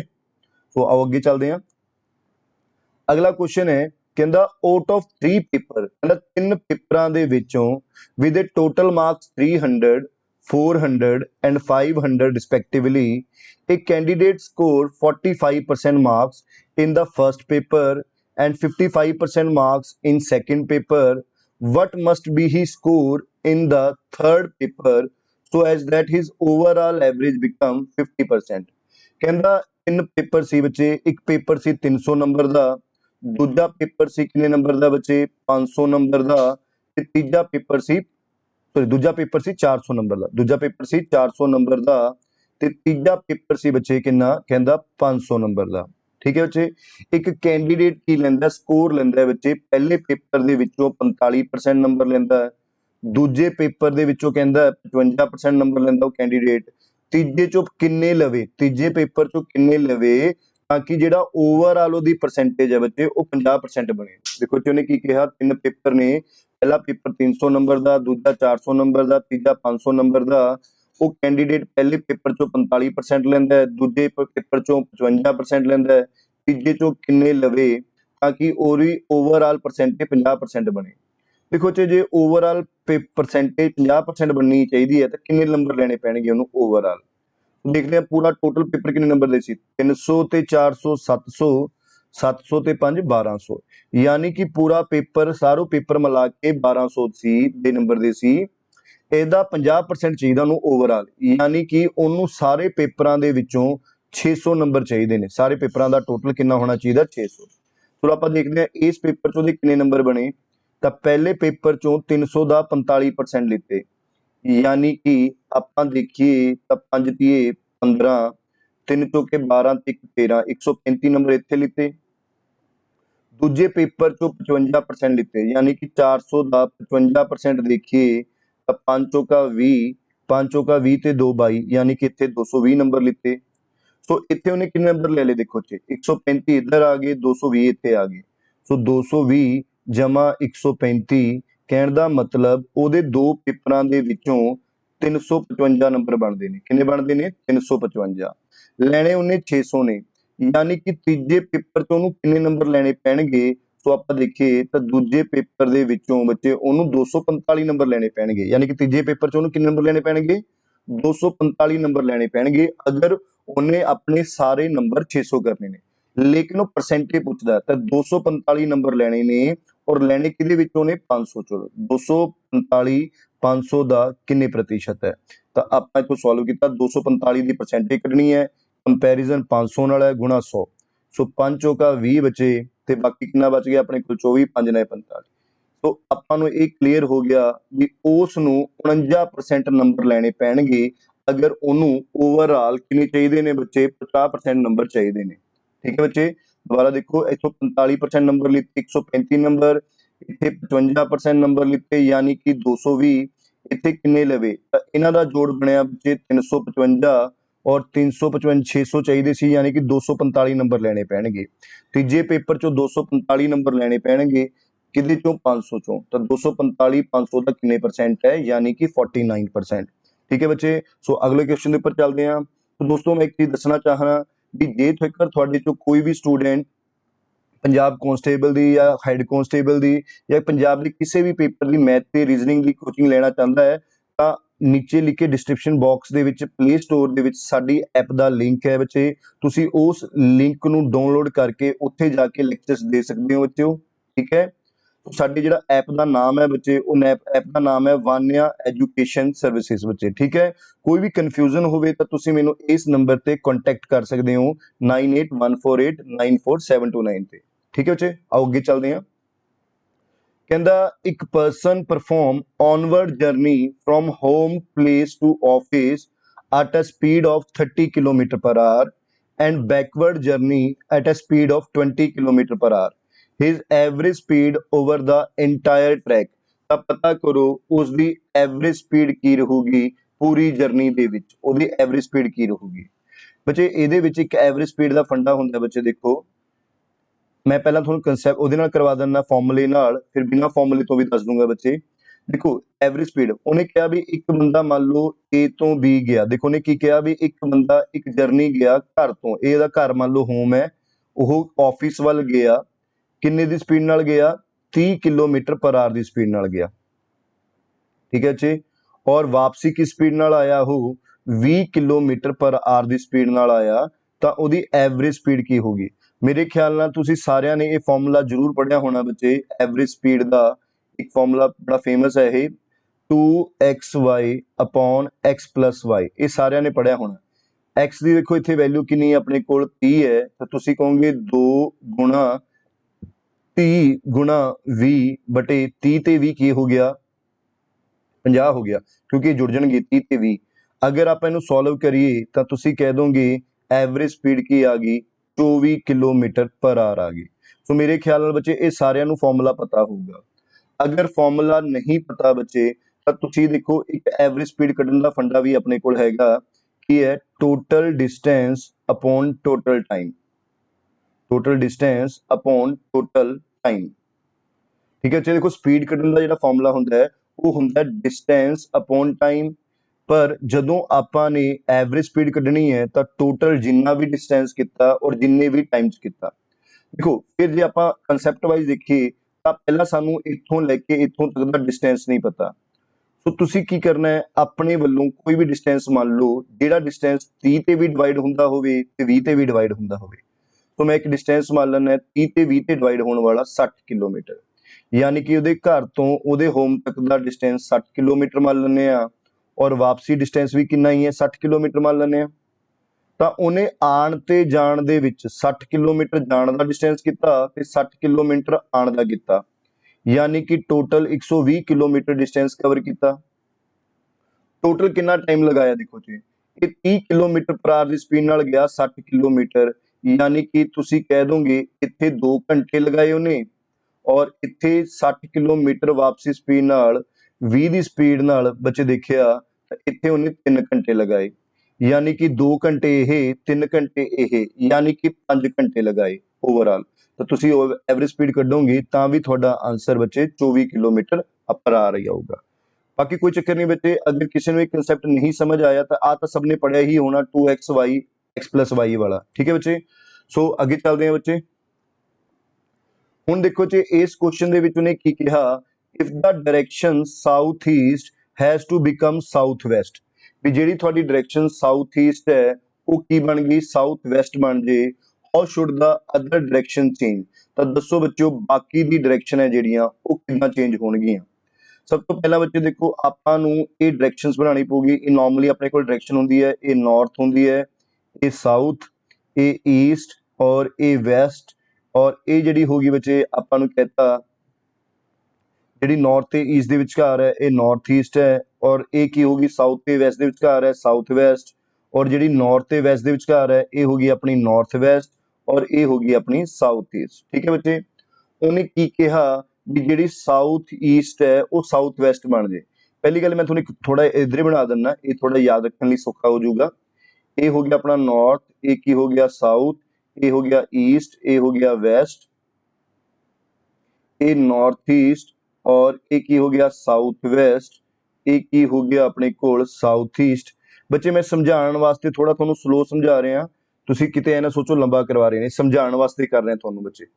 ਦੇਖੋ ਉਹਨੇ ਕੀ ਕਿਹਾ ਵੀ ਜਿਹੜੀ ਸਾਊਥ ਈਸਟ ਹੈ ਉਹ ਤੁਹਾਡੀ ਸਾਊਥ ਵੈਸਟ ਬਣ ਜੇ, ਯਾਨੀ ਕਿ ਜਿਹੜੀ ਇਹ ਸਾਡੀ ਸਾਊਥ ਈਸਟ ਹੈ ਅਗਰ ਇਹ ਸਾਊਥ ਵੈਸਟ ਬਣ ਗਈ, ਕੀ ਬਣ ਗਈ ਸਾਊਥ ਵੈਸਟ ਬਣ ਗਈ, ਤਾਂ ਸਾਊਥ ਵੈਸਟ ਦੇ ਆਪੋਜ਼ਿਟ ਦੇਖੋ ਕੀ ਹੁੰਦਾ ਬੱਚੇ, ਸਾਊਥ ਵੈਸਟ ਦੇ ਆਪੋਜ਼ਿਟ ਨਾਰਥ ਈਸਟ ਹੁੰਦਾ। ਜੇ ਇਹ ਸਾਊਥ ਈਸਟ ਵੈਸਟ ਹੈ ਤਾਂ ਇਹਦੇ ਆਪੋਜ਼ਿਟ ਨਾਰਥ ਈਸਟ ਹੁੰਦਾ, ਯਾਨੀ ਕਿ ਜੇ ਇਹ ਸਾਊਥ ਈਸਟ ਹੈ ਤਾਂ ਬੱਚੇ ਆ ਕੀ ਬਣ ਜਾਊਗਾ ਸਾਡਾ ਨਾਰਥ ਈਸਟ ਬਣ ਜਾਊਗਾ। ਕੀ ਬਣ ਜਾਊਗਾ ਨਾਰਥ ਈਸਟ, ਕਿਉਂਕਿ ਸਾਨੂੰ ਪਤਾ ਹੈ ਵੀ ਸਾਊਥ ਵੈਸਟ ਦੇ ਆਪੋਜ਼ਿਟ ਹਮੇਸ਼ਾ ਨਾਰਥ ਈਸਟ ਹੁੰਦਾ ਹੈ। ਜੇ ਸਾਡਾ ਇਹ ਸਾਊਥ ਈਸਟ ਸਾਊਥ ਵੈਸਟ ਬਣ ਗਿਆ ਤਾਂ ਇਹ ਨਾਰਥ ਈਸਟ ਬਣ ਜਾਊਗਾ। ਸੋ ਹੁਣ ਦੇਖੋ ਬੱਚੇ ਜੇ ਇਹ ਸਾਊਥ ਵੈਸਟ ਹੈ ਤਾਂ ਇਹ ਸਾਊਥ ਵੈਸਟ ਕਿਹਦੇ ਵਿਚਕਾਰ ਆਉਂਦਾ, ਦੇਖੋ ਸਾਊਥ ਵੈਸਟ ਆਉਂਦਾ ਸਾਊਥ ਤੇ ਵੈਸਟ ਦੇ ਵਿਚਕਾਰ। ਇਟ ਮੀਨਸ ਜਿਹੜਾ ਇਹ ਈਸਟ ਹੈ ਸਾਡਾ ਇਹ ਕੀ ਬਣ ਜਾਊਗਾ ਸਾਊਥ, ਤੇ ਜਿਹੜਾ ਸਾਡਾ ਸਾਊਥ ਹੈ ਉਹ ਕੀ ਬਣ ਜਾਊਗਾ ਈਸਟ, ਯਾਨੀ ਕਿ ਇਹ ਸਾਊਥ ਈਸਟ ਬਣ ਜਾਊਗਾ। ਜੇ ਸਾਊਥ ਵੈਸਟ ਹੈ ਬੱਚੇ ਤਾਂ ਇਹ ਸਾਊਥ ਹੋਊਗਾ, ਇਹ ਈਸਟ ਹੋ ਜਾਊਗਾ। ਤਾਂ ਹੁਣ ਦੱਸੋ ਕਿਹੜੀਆਂ ਚੇਂਜ ਹੋਈਆਂ? ਕਹਿੰਦਾ ਈਸਟ ਵੈਸਟ ਚੇਂਜ ਹੋ ਗਿਆ, ਸਾਡਾ ਈਸਟ ਹੈ ਜਿਹੜਾ ਉਹ ਸਾਊਥ ਚੇਂਜ ਹੋਇਆ। ਤਾਂ ਇਹਦਾ ਮਤਲਬ ਸਾਡਾ ਆਨਸਰ ਕੀ ਆਇਆ ਵੀ ਜਿਹੜਾ ਸਾਡਾ ਈਸਟ ਹੈ ਬੱਚੇ ਉਹ ਕਿਹਦੇ ਵਿੱਚ ਚੇਂਜ ਹੋ ਜਾਊਗਾ? ਸਾਊਥ ਦੇ ਵਿੱਚ ਚੇਂਜ ਹੋ ਜਾਊਗਾ। ਦੁਬਾਰਾ ਦੇਖੋ ਬੱਚੇ ਉਹਨੇ ਕੀ ਕਿਹਾ ਵੀ ਜੇ ਤੁਹਾਡਾ ਸਾਊਥ ਈਸਟ ਹੈ ਉਹ ਸਾਊਥ ਵੈਸਟ ਬਣ ਜੇ। ਇੱਥੇ ਵਿੱਚ ਥੋੜਾ ਮੈਂ ਗਲਤ ਕਰ ਗਿਆ, ਇਹ ਸਾਊਥ ਵੈਸਟ ਬਣ ਜਾਊਗਾ। ਦੇਖੋ ਜੀ ਦੁਬਾਰਾ, ਜਿਹੜਾ ਸਾਊਥ ਈਸਟ ਹੈ ਉਹ ਸਾਊਥ ਵੈਸਟ ਬਣ ਜਾਏ, ਯਾਨੀ ਕਿ ਸਾਊਥ ਵੈਸਟ ਬਣ ਗਿਆ ਤਾਂ ਸਾਊਥ ਵੈਸਟ ਦੇ ਆਪੋਜ਼ਿਟ ਨਾਰਥ ਈਸਟ ਹੈ, ਯਾਨੀ ਕਿ ਫਿਰ ਇਹ ਨਾਰਥ ਈਸਟ ਬਣ ਜਾਊਗਾ ਬੱਚੇ। ਹੁਣ ਇਹ ਸਾਊਥ ਈਸਟ ਹੈ ਜਿਹੜਾ, ਸਾਊਥ ਵੈਸਟ ਹੈ ਜਿਹੜਾ ਉਹ ਸਾਊਥ ਤੇ ਵੈਸਟ ਦੇ ਵਿਚਕਾਰ ਆਉਂਦਾ ਹੈ, ਯਾਨੀ ਕਿ ਸਾਊਥ ਬਣ ਗਿਆ, ਇਹ ਵੈਸਟ ਬਣ ਗਿਆ। ਕਹਿਣ ਦਾ ਮਤਲਬ ਜਿਹੜਾ ਤੁਹਾਡਾ ਈਸਟ ਹੈ ਬੱਚੇ ਉਹ ਕੀ ਬਣ ਜਾਊਗਾ? ਸਾਊਥ ਬਣ ਜਾਊਗਾ। ਉਮੀਦ ਕਰਦਾ ਬੱਚੇ ਤੁਹਾਨੂੰ ਇਹ ਕੁਐਸਚਨ ਸਮਝ ਆਇਆ ਹੋਊਗਾ। ਅਗਰ ਕਿਸੇ ਨੂੰ ਵੀ ਦਿੱਕਤ ਹੋਈ ਤਾਂ ਬੱਚੇ ਪੁੱਛ ਸਕਦੇ ਹੋ ਮੈਨੂੰ। ਅੱਗੇ ਚੱਲਦੇ ਹਾਂ। ਦੇਖੋ ਜੀ ਇਸ ਕੁਐਸਚਨ 'ਚ ਉਹਨੇ ਕੀ ਕਿਹਾ, ਕਹਿੰਦਾ a thief is spotted by a policeman from a distance of 200 metre, ਯਾਨੀ ਕਿ ਇੱਕ ਚੋਰ ਨੂੰ ਪੁਲਿਸਮੈਨ ਨੇ ਦੇਖ ਲਿਆ 200 ਮੀਟਰ ਦੂਰ ਖੜੇ ਨੂੰ। when the policeman start chasing, ਜਦੋਂ ਕਿ ਪੁਲਿਸ ਨੇ ਉਸ ਨੂੰ ਫੜਨਾ ਸ਼ੁਰੂ ਕੀਤਾ, thief also start running, ਜਿਹੜਾ ਚੋਰ ਸੀ ਬੱਚੇ ਉਹ ਵੀ ਭੱਜਣਾ ਸ਼ੁਰੂ ਹੋ ਗਿਆ। ਉਸ ਤੋਂ ਬਾਅਦ ਉਹਨੇ ਕੀ ਕਿਹਾ, if the speed of the thief be 10 kilometre ਪਰ ਆਰ, ਅਗਰ ਚੋਰ ਦੀ ਸਪੀਡ ਹੈ ਜਿਹੜੀ ਉਹ 10 ਕਿਲੋਮੀਟਰ ਪਰ ਆਰ ਹੈ, and that of the policeman 12 kilometre ਪਰ ਆਰ ਹੈ, ਤੇ ਪੁਲਿਸ ਦੀ ਸਪੀਡ ਹੈ ਜਿਹੜੀ ਉਹ 12 ਕਿਲੋਮੀਟਰ ਪਰ ਆਰ ਹੈ, how far the thief will have run before he is overtaken, ਤਾਂ ਦੱਸੋ ਜਿਹੜਾ ਚੋਰ ਹੈ ਉਹ ਫੜੇ ਜਾਣ ਤੋਂ ਪਹਿਲਾਂ ਕਿੰਨੇ ਕਿਲੋਮੀਟਰ ਜਾਂ ਕਿੰਨੇ ਮੀਟਰ ਭੱਜਿਆ। ਦੁਬਾਰਾ ਸੁਣੋ ਬੱਚੇ ਕੁਐਸਚਨ, ਕਹਿੰਦਾ ਇੱਕ ਚੋਰ ਹੈ ਜਿਹੜਾ ਉਹ ਪੁਲਿਸ ਨੇ ਦੇਖ ਲਿਆ, ਜਿਵੇਂ ਕਿ ਮੰਨ ਲਓ ਇਹ ਚੋਰ ਹੈ, एग्जाम्पल एक चोर है, थीफ है, ये थीफ है, इस तो 200 मीटर दूर पुलिस है पिछे पिछे, ਤਾਂ ਪੁਲਿਸ ਨੇ ਚੋਰ ਨੂੰ ਦੇਖ ਲਿਆ, ਤਾਂ ਪੁਲਿਸ ਨੇ ਕੀ ਕੀਤਾ ਬੱਚੇ, ਇਸ ਚੋਰ ਨੂੰ ਫੜਨਾ ਸ਼ੁਰੂ ਕਰ ਦਿੱਤਾ। ਜਦੋਂ ਪੁਲਿਸ ਚੋਰ ਦੇ ਪਿੱਛੇ ਭੱਜੀ ਤਾਂ ਚੋਰ ਨੇ ਵੀ ਭੱਜਣਾ ਸ਼ੁਰੂ ਕਰਤਾ। ਚੋਰ ਜਿਹੜਾ ਭੱਜਿਆ ਬੱਚੇ ਉਹ ਕਿਹਦੀ ਸਪੀਡ ਨਾਲ ਭੱਜਿਆ? 10 ਕਿਲੋਮੀਟਰ ਪਰ ਆਰ ਦੀ ਸਪੀਡ ਨਾਲ, ਔਰ ਪੁਲਿਸ ਭੱਜੀ ਜਿਹੜੀ ਚੋਰ ਦੇ ਪਿੱਛੇ 12 ਕਿਲੋਮੀਟਰ ਪਰ ਆਰ ਦੀ ਸਪੀਡ ਨਾਲ ਭੱਜੀ। ਕਿੰਨੀ ਸਪੀਡ ਨਾਲ ਭੱਜੀ ਬੱਚੇ? 12 ਕਿਲੋਮੀਟਰ ਪਰ ਆਰ ਦੀ ਸਪੀਡ ਨਾਲ ਭੱਜੀ। ਠੀਕ ਹੈ ਬੱਚੇ। ਸੋ ਆਪਾਂ ਨੇ ਦੇਖਣਾ ਹੈ ਜਦੋਂ ਪੁਲਿਸ ਨੇ ਚੋਰ ਨੂੰ ਪਕੜਨਾ ਹੈ ਤਾਂ ਪੁਲਿਸ ਚੋਰ ਨੂੰ ਕਿੰਨੇ ਟਾਈਮ ਦੇ ਵਿੱਚ ਫੜ ਲੂਗੀ। ਦੇਖੋ ਜਦੋਂ ਪੁਲਿਸ ਨੇ ਚੋਰ ਨੂੰ ਫੜਨਾ ਹੈ ਬੱਚੇ ਤਾਂ ਜਿਹੜਾ ਇਹ ਗੈਪ ਹੈ 200 ਮੀਟਰ ਦਾ ਆਪਾਂ ਨੂੰ ਇਹ ਖਤਮ ਕਰਨਾ ਪਊਗਾ। ਸੋ ਆਪਾਂ ਕਹਿ ਦਾਂਗੇ ਪੁਲਿਸ ਨੇ ਜਦੋਂ ਚੋਰ ਨੂੰ ਫੜਨਾ ਹੈ ਤਾਂ ਇਹ 200 ਮੀਟਰ ਦਾ ਗੈਪ ਖਤਮ ਕਰਨਾ ਹੈ। ਔਰ 1 ਘੰਟੇ ਵਿੱਚ ਕਿੰਨੇ ਮੀਟਰ ਦਾ ਗੈਪ ਖਤਮ ਹੁੰਦਾ? ਦੇਖੋ ਇਹ 12 ਕਿਲੋਮੀਟਰ ਪਰ ਆਰ ਦੀ ਸਪੀਡ ਨਾਲ ਭੱਜਦਾ ਹੈ, ਇਹ 10 ਕਿਲੋਮੀਟਰ, ਯਾਨੀ ਕਿ ਪੁਲਿਸ ਦੀ ਸਪੀਡ 2 ਕਿਲੋਮੀਟਰ ਪਰ ਆਰ ਵੱਧ ਹੈ, ਤਾਂ ਪੁਲਿਸ ਹੈ ਜਿਹੜੀ ਉਹ ਇਸ ਗੈਪ ਨੂੰ ਜਾਂ ਚੋਰ ਨੂੰ 2 ਕਿਲੋਮੀਟਰ ਪਰ ਆਰ ਵੱਧ ਸਪੀਡ ਨਾਲ ਫੜੂਗੀ। ਯਾਨੀ ਕਿ ਇੱਥੇ ਆਪਾਂ ਸਪੀਡ ਤੁਸੀਂ ਪੜਿਆ ਵੀ ਹੋਣਾ, ਸੇਮ ਡਾਇਰੈਕਸ਼ਨ ਚ ਸਪੀਡ ਕੀ ਹੁੰਦੀਆਂ ਨੇ? ਮਾਈਨਸ। ਸੋ ਸੇ ਆਪਾਂ ਕਰ ਦਾਂਗੇ 12 - 10 200 2 ਕਿਲੋਮੀਟਰ। ਹੁਣ ਦੇਖੋ ਬੱਚੇ 2 ਕਿਲੋਮੀਟਰ ਪਰ ਆਰ ਉੱਪਰ ਮੀਟਰ ਹੈ, ਸੋ ਸਾਨੂੰ ਇਹਨੂੰ ਚੇਂਜ ਕਰਨਾ ਪਊਗਾ। ਠੀਕ ਹੈ, ਸਾਨੂੰ ਕੀ ਕਰਨਾ ਪਊਗਾ? ਇਹਨੂੰ ਚੇਂਜ। ਜਾਂ ਤੁਸੀਂ ਇਦਾਂ ਛੱਡੋ, ਤੁਸੀਂ ਐ ਕਰੋ, ਤੁਸੀਂ ਇਹਨੂੰ ਐ ਸਮਝੋ ਵੀ 2000 ਮੀਟਰ ਦਾ ਡਿਸਟੈਂਸ ਹੈ ਜਿਹੜਾ ਪੁਲਿਸ ਕਵਰ ਕਰਦੀ ਹੈ ਕਿੰਨੇ ਮਿੰਟਾਂ 'ਚ? 60 ਮਿੰਟਾਂ 'ਚ। ਤੇ 1 ਮੀਟਰ ਦਾ ਕਰੂਗੀ ਕਿੰਨੀ ਦੇਰ 'ਚ? 60/2000। ਫਿਰ 200 ਮੀਟਰ ਦਾ ਕਿੰਨੀ ਦੇਰ 'ਚ ਕਰ ਲੂਗੀ? ਇਹਨੂੰ 200 ਮੀਟਰ ਨਾਲ ਡਿਵਾਈਡ ਕਰ ਮਲਟੀਪਲਾਈ ਕਰ ਦਾਂਗੇ। ਸੋ ਤੁਸੀਂ ਕਹਿ ਦੋਗੇ ਪੁਲਿਸ ਹੈ ਜਿਹੜੀ ਉਹ ਚੋਰ ਨੂੰ 3 ਮਿੰਟਾਂ 'ਚ ਫੜ ਲੂਗੀ। ਕਿੰਨੇ ਮਿੰਟਾਂ 'ਚ ਫੜ ਲੂਗੀ ਬੱਚੇ? 3 ਮਿੰਟਾਂ ਦੇ ਵਿੱਚ ਫੜ ਲੂਗੀ। ਇਦਾਂ ਨਹੀਂ ਸਮਝ ਆਉਂਦਾ ਤਾਂ ਤੁਸੀਂ ਇਹਨੂੰ ਐ ਵੀ ਕਰ ਸਕਦੇ ਹੋ ਬੱਚੇ, ਦੇਖੋ ਵੀ ਇਹ 200 ਮੀਟਰ ਹੈ, ਇਹ 2 ਕਿਲੋਮੀਟਰ, ਇਹਨੂੰ ਚੇਂਜ ਕਰ ਲਾਂਗੇ 5/18 ਨਾਲ, ਕਿਉਂਕਿ ਕਿਲੋਮੀਟਰ ਨੂੰ ਅਗਰ ਮੀਟਰ ਪਰ ਸੈਕਿੰਡ ਦੇ ਵਿੱਚ ਚੇਂਜ ਕਰਨਾ ਹੈ ਤਾਂ 5/18। ਮੇਰੇ ਹਿਸਾਬ ਨਾਲ ਬੱਚੇ ਇੱਥੇ ਥੋੜੀ ਗਲਤੀ ਹੋ ਗਈ ਮੇਰੇ ਤੋਂ, ਸ਼ਾਇਦ 3 ਦੂਣੀ 6 ਆਊਗਾ ਬੱਚੇ, ਕਿਉਂਕਿ 2 ਕੱਟ ਗਿਆ ਸੀ। ਦੁਬਾਰਾ ਕਰ ਦੂੰਗਾ ਮੈਂ, ਕੋਈ ਚੱਕਰ ਨਹੀਂ। ਸੋ ਇਹ ਹੋ ਗਿਆ 200, ਇਹ ਤੁਹਾਡਾ 18 ਉੱਪਰ ਚਲਿਆ ਗਿਆ ਬੱਚੇ, ਤਾਂ 5 ਦੂਣੀ 10, ਯਾਨੀ ਕਿ ਇਹ 2 5 10 ਹੋ ਜਾਊਗਾ ਨਾ ਬੱਚੇ, ਇਹ 0 ਨਾਲ 0 ਕੱਟ ਗਿਆ, ਯਾਨੀ ਕਿ 360 ਸੈਕਿੰਡ ਆ ਜਾਊਗਾ। 360 ਸੈਕਿੰਡ ਦਾ ਮਤਲਬ 6 ਮਿੰਟ, ਵੀ 6 ਮਿੰਟਾਂ 'ਚ ਪੁਲਿਸ ਚੋਰ ਨੂੰ ਫੜ ਲੂਗੀ। ਅਗਰ ਕਿਸੇ ਨੂੰ ਲੱਗਦਾ ਇਦਾਂ ਨਹੀਂ ਸਮਝ ਆਇਆ, ਤੁਹਾਨੂੰ ਪਤਾ ਹੈ ਪੁਲਿਸ ਦੀ ਸਪੀਡ 2 ਕਿਲੋਮੀਟਰ ਪਰ ਆਰ ਵੱਧ ਨਾਲ ਫੜ ਰਹੀ ਹੈ, ਯਾਨੀ ਕਿ ਪੁਲਿਸ 2000 ਮੀਟਰ ਵੱਧ ਭੱਜੇਗੀ ਕਿੰਨੇ ਮਿੰਟਾਂ 'ਚ? 60 ਮਿੰਟਾਂ 'ਚ। ਤਾਂ 1 ਮੀਟਰ ਕਿੰਨੀ ਦੇਰ 'ਚ ਹੋਊਗਾ? 60/2000 ਦੇ ਵਿੱਚ। ਤਾਂ 200 ਮੀਟਰ ਕਿੰਨੀ ਦੇਰ ਚ ਕਵਰ ਹੋ ਜਾਊਗਾ ਬੱਚੇ? ਆਪਾਂ ਇੱਥੋਂ ਦੇਖਿਆ 0 ਨਾਲ 0 ਤਾਂ 6 ਮਿੰਟਾਂ ਚ। ਚਾਹੇ ਤੁਸੀਂ ਬੱਚੇ ਐਂ ਕੱਢ ਲਓ, ਚਾਹੇ ਤੁਸੀਂ ਇਸ ਫਾਰਮੂਲੇ ਨਾਲ ਕੱਢ ਲਓ, ਯਾਨੀ ਕਿ ਪੁਲਿਸ ਚੋਰ ਨੂੰ 6 ਮਿੰਟਾਂ ਚ ਫੜ ਲੂਗੀ। ਔਰ ਇਹਦਾ ਮਤਲਬ ਚੋਰ ਹੈ ਜਿਹੜਾ ਉਹ 6 ਮਿੰਟ ਤੱਕ ਭੱਜਦਾ ਰਹੂਗਾ। ਹੁਣ ਚੋਰ 6 ਮਿੰਟ ਚ ਕਿੰਨਾ ਭੱਜ ਲੂਗਾ? ਚੋਰ ਦੀ ਸਪੀਡ ਹੈ 10 ਕਿਲੋਮੀਟਰ ਪਰ ਆਰ, ਯਾਨੀ ਕਿ 10 ਕਿਲੋਮੀਟਰ ਪਰ ਆਰ ਦੀ ਸਪੀਡ ਨਾਲ ਭੱਜਦਾ ਹੈ। ਡਿਸਟੈਂਸ ਕੱਢਣ ਦਾ ਫਾਰਮੂਲਾ ਹੁੰਦਾ ਬੱਚੇ ਸਪੀਡ ਇਨਟੂ ਟਾਈਮ। ਸਪੀਡ ਹੈਗੀ 10 ਕਿਲੋਮੀਟਰ, ਟਾਈਮ ਹੈਗਾ 6 ਮਿੰਟ। ਅਗਰ ਇਹ ਮਿੰਟ ਹੈ ਬੱਚੇ ਤਾਂ ਇਹਨੂੰ ਘੰਟਿਆਂ ਚ ਕਨਵਰਟ ਕਰਨਾ ਪਊਗਾ, ਕਿਉਂਕਿ ਅਗਰ ਡਿਸਟੈਂਸ ਸਪੀਡ ਕਿਲੋਮੀਟਰ ਚ ਹੈ ਤਾਂ ਟਾਈਮ ਆਰ ਹੋਣਾ ਚਾਹੀਦਾ। ਇੱਥੇ 6 10 8 ਤਾਂ 10 ਏਕਮ 10, ਯਾਨੀ ਕਿ 1 ਕਿਲੋਮੀਟਰ। ਤਾਂ ਚੋਰ ਕਿੰਨੀ ਦੇਰ ਭੱਜੂਗਾ ਬੱਚੇ? 1 ਕਿਲੋਮੀਟਰ ਦੂਰ ਜਾ ਕੇ ਚੋਰ ਫੜਿਆ ਜਾਊਗਾ, ਯਾਨੀ ਕਿ ਚੋਰ ਫੜੇ ਜਾਣ ਤੋਂ ਪਹਿਲਾਂ ਕਿੰਨੇ ਕਿਲੋਮੀਟਰ ਭੱਜਿਆ ਬੱਚੇ? 1 ਕਿਲੋਮੀਟਰ ਭੱਜਿਆ। ਸੋ ਦੇਖੋ ਬੱਚੇ ਇੱਥੋਂ ਅਸੀਂ ਸਿੰਪਲ ਇਹ ਕੱਢਿਆ ਵੀ ਪੁਲਿਸ ਨੇ ਅਗਰ ਚੋਰ ਨੂੰ ਫੜਨਾ ਹੈ ਤਾਂ ਇਹ 200 ਮੀਟਰ ਦਾ ਗੈਪ ਖਤਮ ਕਰਨਾ ਪਊਗਾ। ਔਰ 200 ਮੀਟਰ ਦਾ ਗੈਪ ਹੈ ਜਿਹੜਾ ਪੁਲਿਸ ਦੀ ਜਿੰਨੀ ਸਪੀਡ ਵੱਧ ਹੈ ਉਸ ਸਪੀਡ ਨਾਲ ਕਰੂਗੀ। ਉਹ ਆਪਾਂ ਇੱਧਰ ਇਸ ਤਰੀਕੇ ਨਾਲ ਵੀ ਕਰਕੇ ਦੇਖ ਲਿਆ ਵੀ ਪੁਲਿਸ 6 ਮਿੰਟ ਫੜ ਲੂਗੀ ਚੋਰ ਨੂੰ, ਜਾਂ ਫਿਰ ਆਪਾਂ ਇਸ ਤਰੀਕੇ ਨਾਲ ਵੀ ਕਰਕੇ ਦੇਖ ਲਿਆ। ਤਾਂ ਇਹਦਾ ਮਤਲਬ ਚੋਰ 6 ਮਿੰਟ ਭੱਜਦਾ ਰਹੂਗਾ। ਤਾਂ ਚੋਰ 6 ਮਿੰਟ ਚ ਕਿੰਨਾ ਭੱਜੂਗਾ? 10 ਇੰਟੂ 6, ਇਹ ਮਿੰਟਾਂ ਚ ਹੈ, ਡਿਵਾਈਡਡ ਬਾਈ 60 ਕਰਕੇ ਅਸੀਂ ਕਰ ਲਿਆ 1 ਕਿਲੋਮੀਟਰ। ਸਾਡਾ ਆਨਸਰ ਵੀ 1 ਕਿਲੋਮੀਟਰ ਆਊਗਾ। ਠੀਕ ਹੈ ਬੱਚੇ, ਉਮੀਦ ਕਰਦਾ ਤੁਹਾਨੂੰ ਸਮਝ ਆਇਆ ਹੋਊਗਾ। ਅੱਗੇ ਚੱਲਦੇ ਹਾਂ। ਕਹਿੰਦਾ ਟੂ ਟੈਪਸ, ਦੋ ਟੂਟੀਆਂ ਨੇ, ਇੱਕ ਟੂਟੀ T1 ਹੈ, ਇੱਕ ਟੂਟੀ T2 ਹੈ। ਉਹ ਟੈਂਕ ਨੂੰ ਫਿਲ ਕਰਦੀਆਂ ਨੇ 2 ਘੰਟੇ ਤੇ 3 ਘੰਟਿਆਂ ਚ। ਠੀਕ ਹੈ, ਜੇਕਰ ਦੋਨੋਂ ਟੂਟੀਆਂ ਨੂੰ ਅਸੀਂ ਇਕੱਠਾ ਖੋਲ ਦਈਏ ਤਾਂ ਟੈਂਕ ਕਿੰਨੀ ਦੇਰ ਦੇ ਵਿੱਚ ਭਰਿਆ ਜਾਊਗਾ? ਇੱਕ ਟੂਟੀ T1 ਹੈ, ਇੱਕ ਟੂਟੀ ਕਿੰਨੀ ਹੈ? T2 ਹੈ। ਟੈਪ T1 ਹੈ ਜਿਹੜੀ ਉਹ 2 ਘੰਟਿਆਂ ਦੇ ਵਿੱਚ ਭਰਦੀ ਹੈ ਪਾਣੀ, ਦੂਜੀ ਭਰਦੀ ਹੈ ਬੱਚੇ ਟੈਪ T2 ਹੈ ਜਿਹੜੀ ਉਹ 3 ਘੰਟਿਆਂ ਦੇ ਵਿੱਚ ਪਾਣੀ ਨੂੰ ਭਰਦੀ ਹੈ। ਠੀਕ ਹੈ ਬੱਚੇ, ਦੋਨੋਂ ਟੂਟੀਆਂ ਨੂੰ ਇਕੱਠਾ ਖੋਲ ਦਈਏ ਤਾਂ ਟੈਂਕ ਕਿੰਨੀ ਦੇਰ ਚ ਭਰਿਆ ਜਾਊਗਾ? ਸਭ ਤੋਂ ਪਹਿਲਾਂ ਤਾਂ ਬੱਚੇ ਆਪਾਂ ਇਹਨਾਂ ਦਾ ਟੈਂਕੀ ਦੀ ਕੈਪੈਸਿਟੀ ਯਾਨੀ ਕਿ ਇਹਨਾਂ ਦਾ ਐਲਸੀਐਮ ਲਵਾਂਗੇ। ਸੋ 2 ਤੇ 3 ਦਾ ਐਲਸੀਐਮ ਆ ਗਿਆ 6। ਆਪਾਂ ਮੰਨ ਲਾਂਗੇ ਵੀ ਟੈਂਕੀ ਦੀ ਕੈਪੈਸਿਟੀ 6 ਲੀਟਰ ਹੈ। ਟੈਪ A 2 ਘੰਟਿਆਂ ਦੇ ਵਿੱਚ 6 ਲੀਟਰ ਭਰਦੀ ਹੈ ਤਾਂ 1 ਘੰਟੇ ਦੇ ਵਿੱਚ ਕਿੰਨਾ ਭਰੂਗੀ tap A? 3 litre. B tap 3 ਘੰਟੇ ਦੇ ਵਿੱਚ 6 ਲੀਟਰ ਭਰਦੀ ਹੈ, ਯਾਨੀ ਕਿ 1 ਘੰਟੇ ਚ ਕਿੰਨਾ ਭਰਦੀ ਹੋਊਗੀ? 2 ਲੀਟਰ। ਸੋ ਦੋਵੇਂ ਮਿਲਾ ਕੇ 3 ਤੇ 2 5 ਲੀਟਰ ਭਰਦੇ ਨੇ 1 ਘੰਟੇ ਚ। ਤਾਂ 6 ਲੀਟਰ ਕਿੰਨੀ ਦੇਰ ਚ ਭਰਿਆ ਜਾਊਗਾ? 6 ਨੂੰ 5 ਨਾਲ ਡਿਵਾਈਡ ਕਰ ਦਾਂਗੇ। ਸੋ 6 ਏਕਮ 6, ਦੇਖੋ ਜਿਹਨੂੰ ਨਹੀਂ ਪਤਾ 6 ਨੂੰ ਵਿੱਚ ਰੱਖ ਕੇ 5 ਨਾਲ ਕਰਾਂਗੇ, 5 ਏਕਮ 5 1, ਯਾਨੀ ਕਿ ਜਿਹੜਾ ਕੰਪਲੀਟ ਹੁੰਦਾ ਬੱਚੇ ਇੱਥੇ ਜੋ ਬਾਕੀ ਬਚਦਾ ਇੱਥੇ। ਸੋ 1 ਸਹੀ 1/5 ਘੰਟੇ।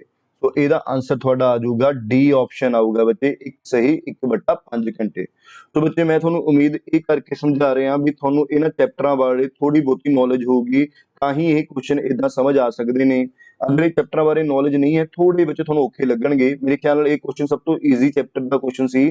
ਟਾਈਮ ਐਂਡ ਵਰਕ ਦੇ ਵਿੱਚ ਪਾਈਪਸ ਐਂਡ ਸਿਸਟਮ ਟਾਈਪ ਹੈ ਬੱਚੇ, ਉਹਦੇ ਵਿੱਚ ਹੈ। ਠੀਕ ਹੈ, ਅੱਗੇ ਚੱਲਦੇ ਹਾਂ। ਕਹਿੰਦਾ what is the angle between two hands when the clock time 4:20। ਕਹਿੰਦਾ ਦੋਨੋਂ ਸੂਈਆਂ ਦੇ ਵਿੱਚ 4:20 ਤੇ ਕਿੰਨੇ ਡਿਗਰੀ ਦਾ ਐਂਗਲ ਬਣੂਗਾ? ਦੇਖੋ ਜੇ 4:20 ਤੇ ਦੇਖਣਾ ਹੈ, ਸੋ 12 ਇਹ ਆਪਣੇ ਕੋਲ ਆ ਗਿਆ 6, ਇਹ ਆ ਗਿਆ ਆਪਣੇ ਕੋਲ 3, ਇਹ ਆ ਗਿਆ 4 ਸੌਰੀ 9। ਠੀਕ ਹੈ ਬੱਚੇ, ਇੱਥੇ ਆ ਗਿਆ 1 2 4 5 7 8 10 11। ਸੋ 4:20 ਤੇ ਦੇਖਣਾ ਬੱਚੇ, ਘੰਟੇ ਵਾਲੀ ਸੂਈ ਸਮਥਿੰਗ ਇੱਥੇ ਹੋਊਗੀ ਔਰ ਮਿੰਟਾਂ ਵਾਲੀ ਸਮਥਿੰਗ ਇੱਥੇ ਹੋਊਗੀ। ਠੀਕ ਹੈ ਬੱਚੇ, ਐਂ ਹੀ ਹੁੰਦਾ ਬੱਚੇ। ਸੋ ਆਪਾਂ ਦੇਖਣਾ ਬੱਚੇ ਕਿੰਨੇ ਡਿਗਰੀ ਦਾ ਜਿਹੜਾ ਐਂਗਲ ਹੈ ਉਹ ਬਣੂਗਾ। ਠੀਕ ਹੈ, ਸੋ 4 ਮਿੰਟਾਂ ਵਾਲੀ ਸੂਈ ਸਮਥਿੰਗ ਅੱਗੇ ਹੋਊਗੀ 4 ਤੋਂ। ਦੇਖੋ ਜੇ ਮਿੰਟਾਂ ਵਾਲੀ ਸੂਈ ਪੂਰੀ 4 ਤੇ ਹੋਊਗੀ, ਘੰਟਿਆਂ ਵਾਲੀ ਸੂਈ ਥੋੜੀ ਜਿਹੀ ਅੱਗੇ ਹੋਊਗੀ। ਸੋ ਬੱਚੇ ਆਪਾਂ ਨੇ ਐਂਗਲ ਕੱਢਣ ਦਾ ਫਾਰਮੂਲਾ ਸਿੱਖਿਆ ਹੋਇਆ ਹੈ 11/2m। ਜਿਹਨੂੰ ਨਹੀਂ ਪਤਾ ਫਾਰਮੂਲਾ ਬੱਚੇ ਫਿਲਹਾਲ ਉਹ ਨੋਟ ਕਰ ਲੂਗਾ। ਇੱਕ ਫਾਰਮੂਲਾ ਬੱਚੇ ਇੱਕ ਇਹ ਹੁੰਦਾ ਹੈ, ਇੱਕ ਆਪਣਾ ਹੁੰਦਾ ਬੱਚੇ ਇਹ ਹੁੰਦਾ theta 30h minus 11/2m। Formula ਬੱਚੇ ਸੇਮ ਹੀ ਹੈ, ਬਸ ਫਰਕ ਕੀ ਹੈ, ਜੇ ਮਿੰਟਾਂ ਵਾਲੀ ਸੂਈ ਅੱਗੇ ਅਸੀਂ ਮਿੰਟਾਂ ਵਾਲਾ ਅੱਗੇ ਲਾ ਦਿੰਦੇ ਹਾਂ, ਘੰਟਿਆਂ ਵਾਲੀ ਸੂਈ ਅੱਗੇ ਘੰਟਿਆਂ ਵਾਲੇ। ਤਾਂ ਇਸ ਕੇਸ 'ਚ ਘੰਟਿਆਂ ਵਾਲੀ ਸੂਈ ਅੱਗੇ ਹੈ ਤਾਂ ਆਪਾਂ ਘੰਟਿਆਂ ਨੂੰ ਅੱਗੇ ਰੱਖ ਲੈਂਦੇ ਹਾਂ। ਥੀਟਾ 30h, h ਦਾ ਮਤਲਬ ਕੀ ਹੈ 4। ਸੋ ਇੱਥੇ ਕੀ ਆ ਗਿਆ 4 ਵੱਜ ਗਏ, 4 ਘੰਟੇ। ਮਿੰਟ ਕਿੰਨੇ ਨੇ? 20.5। ਸੋ ਇੱਥੇ 20 ਲਾ ਲਾਂਗੇ। ਸੋ ਤੁਸੀਂ ਸੋਲਵ ਕਰੋਗੇ 11 10 110, ਇਹ 30 ਚੌਕੇ 120, 11 10 110, ਯਾਨੀ ਕਿ 120 ਚੋਂ 110 ਕੱਢੇ ਤਾਂ 10 ਡਿਗਰੀ ਦਾ ਐਂਗਲ ਬਣੂਗਾ। ਕਿੰਨੀ ਡਿਗਰੀ ਦਾ ਐਂਗਲ ਬਣੂਗਾ ਬੱਚੇ? 10 ਡਿਗਰੀ ਦਾ। ਤਾਂ ਦੋਨੋਂ ਸੂਈਆਂ ਦੇ ਵਿਚਕਾਰ 10 ਡਿਗਰੀ ਦਾ ਐਂਗਲ ਬਣੂਗਾ। ਠੀਕ ਹੈ ਬੱਚੇ। तो ਜਿਹਨੂੰ नहीं पता बच्चे फिलहाल की घड़ी तुसीं फॉर्मूले याद रख लियो। ठीक है, theta is equal to 11/2m minus 30h। ये उदों लगा सकते हो जो मिनटां वाली सूई अगे है, ये उदों लगा सकते हो जो घंटिया वाली सूई अगे है। ठीक है बच्चे, अगे चलते हैं। कहता एक school they which all the student play at least one of the two games. कहता एक स्कूल दे विच हरेक बच्चा घट्टो घट एक या दो गेम्स तक खेड रहा है। वो किहड़ी गेम है? या तो हॉकी या फुटबॉल। कहता एज मैनी ऑफ 300 स्टूडेंट्स ने जेडे वो की खेडते ने? फुटबॉल खेलते ने। 250 प्ले हॉकी, 250 स्टूडेंट हॉकी खेडते ने एंड 110 प्ले बोथ गेम्स। ते 110 बच्चे ऐसे ने जेडे दोवें गेमां खेडते ने। वट इज द टोटल, कहता what is the total number of students and the number of student who play football only.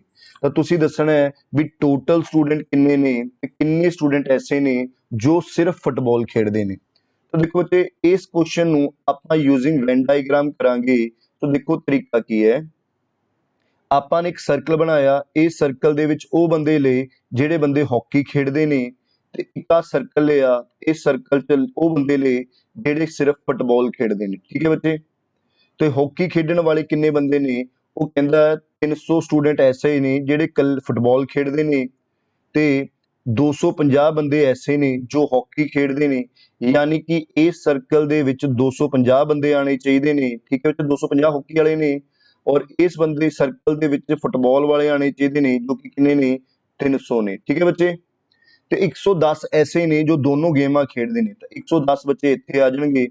ਹੁਣ ਤੁਸੀਂ ਦੇਖੋ ਇਸ ਸਰਕਲ ਦੇ ਵਿੱਚ 250 ਆਣਾ ਚਾਹੀਦਾ ਹੈ, 110 ਇੱਥੇ ਆ ਗਿਆ। 250 ਚੋਂ 110 ਕੱਢ ਦੋ, ਜੋ ਬਾਕੀ ਬਚਿਆ ਬੱਚੇ, ਬਾਕੀ ਕਿੰਨਾ ਬਚਿਆ ਤੁਹਾਡਾ? 140, ਉਹ ਇੱਥੇ ਆ ਗਏ।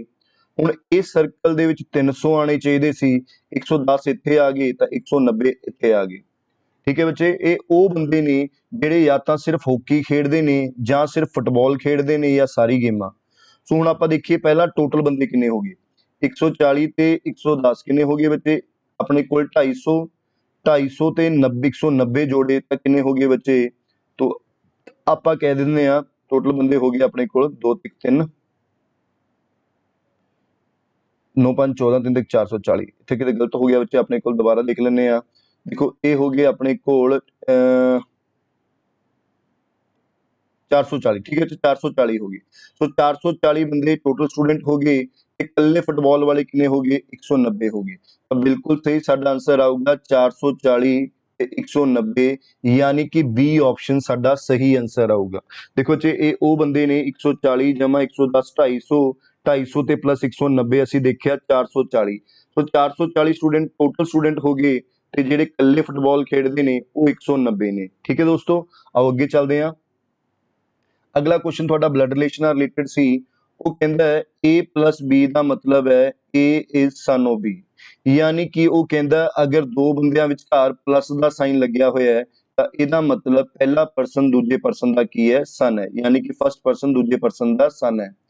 दो बंदियां विचकार अगर गुणा का साइन लग्या होया है तो इसका मतलब वो की कहता पहला परसन दूजे परसन का की है? ब्रदर है। ठीक है बच्चे। तीजा क्वेश्चन देखो की कहता है भी दो बंदियां विचकार अगर डिवाइड का साइन है। इत्थे देखो पेपर दे विच ए सी डिवाइड है, मैं इत्थे ये पाता, चलो कोई गल नहीं, इत्थे आपां डिवाइड का साइन ये कर लेने, डिवाइड ये है। तो पहला परसन दूजे परसन की की है? मदर है। अगर दो बंदियां च इक्वल टू का साइन लग्या होया है तो पहला परसन दूजे परसन की की है? सिस्टर है। ते ये भी अपना ब्लड रिलेशन की टाइप है। ਜਿਹੜੇ ਬੱਚਿਆਂ ਨੂੰ ਬਲੱਡ ਰਿਲੇਸ਼ਨ ਔਖਾ ਲੱਗਦਾ ਹੈ ਉਹ ਮੇਰੇ ਚੈਨਲ ਤੇ ਬੱਚੇ ਬਲੱਡ ਰਿਲੇਸ਼ਨਸ ਦੀ ਵੀਡੀਓ ਪਈਆਂ ਨੇ, ਉਹ ਦੇਖ ਸਕਦਾ ਹੈ ਬੱਚੇ ਉਹ। ठीक है, ਉਹਦੇ ਵਿੱਚ ਮੈਂ ਸਾਰੀਆਂ ਟਾਈਪਾਂ ਸਮਝਾਈਆਂ ਹੋਈਆਂ ਨੇ। ਸੋ ਅੱਗੇ ਚੱਲਦੇ ਹਾਂ। ਦੇਖੋ ਉਹਨੇ ਕਿਹਾ ਵੀ ਦੋ ਬੰਦਿਆਂ ਵਿਚਕਾਰ ਅਗਰ ਪਲੱਸ ਦਾ ਸਾਈਨ ਲੱਗਿਆ ਹੋਇਆ ਹੈ ਤਾਂ ਪਹਿਲਾ ਪਰਸਨ ਦੂਜੇ ਪਰਸਨ ਦਾ ਸਨ ਹੈ। ਅਗਰ ਦੋ ਬੰਦਿਆਂ ਵਿਚਕਾਰ ਗੁਣਾ ਦਾ ਸਾਈਨ ਹੈ ਤਾਂ ਇਹਦਾ ਮਤਲਬ ਪਹਿਲਾ ਪਰਸਨ ਦੂਜੇ ਪਰਸਨ ਦਾ ਬ੍ਰਦਰ ਹੈ। ਦੋ ਬੰਦਿਆਂ ਵਿਚਕਾਰ ਅਗਰ ਡਿਵਾਈਡ ਦਾ ਸਾਈਨ ਹੈ ਪਹਿਲਾ ਪਰਸਨ ਦੂਜੇ ਪਰਸਨ ਦੀ ਮਦਰ ਹੈ। ਦੋ ਬੰਦਿਆਂ ਵਿਚਕਾਰ ਇਕੁਅਲ ਟੂ ਦਾ ਸਾਈਨ ਹੈ ਤਾਂ ਪਹਿਲਾ ਪਰਸਨ ਦੂਜੇ ਪਰਸਨ ਦੀ ਕੀ ਹੈ? ਸਿਸਟਰ ਹੈ। ਹੁਣ ਕਹਿੰਦਾ ਇਹਦਾ ਮਤਲਬ ਦੱਸੋ। ਦੇਖੋ ਕੀ ਕਹਿੰਦਾ ਹੈ, ਇਹਨੂੰ ਆਪਾਂ ਪਹਿਲਾਂ ਡਰਾ ਕਰਾਂਗੇ। P ਗੁਣਾ R ਡਿਵਾਈਡ, ਮੈਂ ਤੁਹਾਨੂੰ ਦੱਸਤਾ ਸੀ ਵਿੱਚ ਡਿਵਾਈਡ ਦਾ ਮਤਲਬ ਇੱਥੇ ਤਕਸੀਮ ਹੈ ਪੇਪਰ ਦੇ ਵਿੱਚ। ਤਕਸੀਮ ਕੀ ਹੈ? Q। ਸੋ ਅਸੀਂ ਇਹਨੂੰ ਡਰਾ ਕਰਾਂਗੇ ਪਹਿਲਾਂ।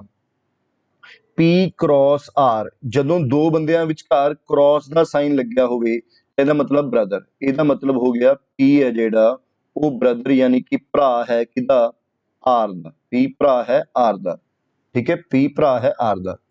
ਦੇਖੋ ਮੈਂ ਮੇਲ ਪਰਸਨ ਨੂੰ ਕੀ ਕਰਦਾ, ਜਦੋਂ ਵੀ ਅਸੀਂ ਡਰਾਅ ਕਰਦੇ ਹਾਂ ਤਾਂ ਮੇਲ ਪਰਸਨ ਨੂੰ ਮੈਂ ਟ੍ਰਾਇੰਗਲ ਚ ਡਰਾਅ ਕਰਦਾ ਤੇ ਫੀਮੇਲ ਨੂੰ ਮੈਂ ਸਰਕਲ ਚ ਡਰਾਅ ਕਰਦਾ। ਤੇ ਯਾਨੀ ਕਿ P ਭਰਾ ਹੈ, ਮੇਲ ਹੈ, ਭਰਾ ਹੈ ਕਿਹਦਾ R ਦਾ, ਉਹਦੇ ਨਾਲ ਹੀ ਆ ਗਿਆ।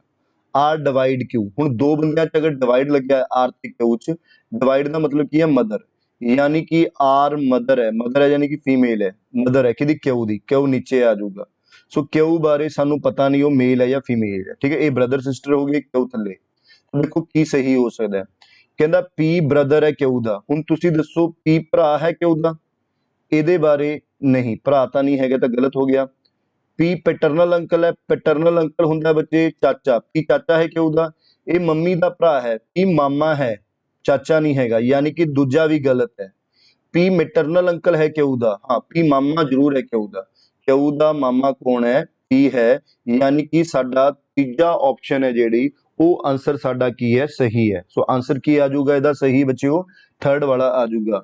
ਸੋ ਬੱਚੇ ਮੈਂ ਇੰਨਾ ਸੋਚ ਕੇ ਚੱਲ ਰਿਹਾ, ਤੁਹਾਨੂੰ ਇਹਦੇ ਬਾਰੇ ਨੌਲੇਜ ਹੈਗੀ ਹੈ ਤਾਂ ਹੀ ਸਮਝ ਆ ਪਾਊਗਾ ਬੱਚੇ ਇਹ ਚੀਜ਼। ਨਹੀਂ, ਜਿਨ੍ਹਾਂ ਨੂੰ ਨਹੀਂ ਨੌਲੇਜ ਉਹ ਮੇਰੇ ਚੈਨਲ ਤੇ ਜਾ ਕੇ ਇਹ ਵੀਡੀਓ ਜ਼ਰੂਰ ਦੇਖਣ ਬੱਚਿਓ। ਅੱਗੇ ਚੱਲਦੇ ਹਾਂ, ਅਗਲਾ ਕੁਐਸਚਨ ਹੈ, ਸੇਮ ਉਹੀ ਕਿਹਾ ਉਹਨੇ ਵੀ ਤੁਸੀਂ ਇਹਨੂੰ ਡਰਾ ਕਰੋ P divide R plus Q ਨੂੰ।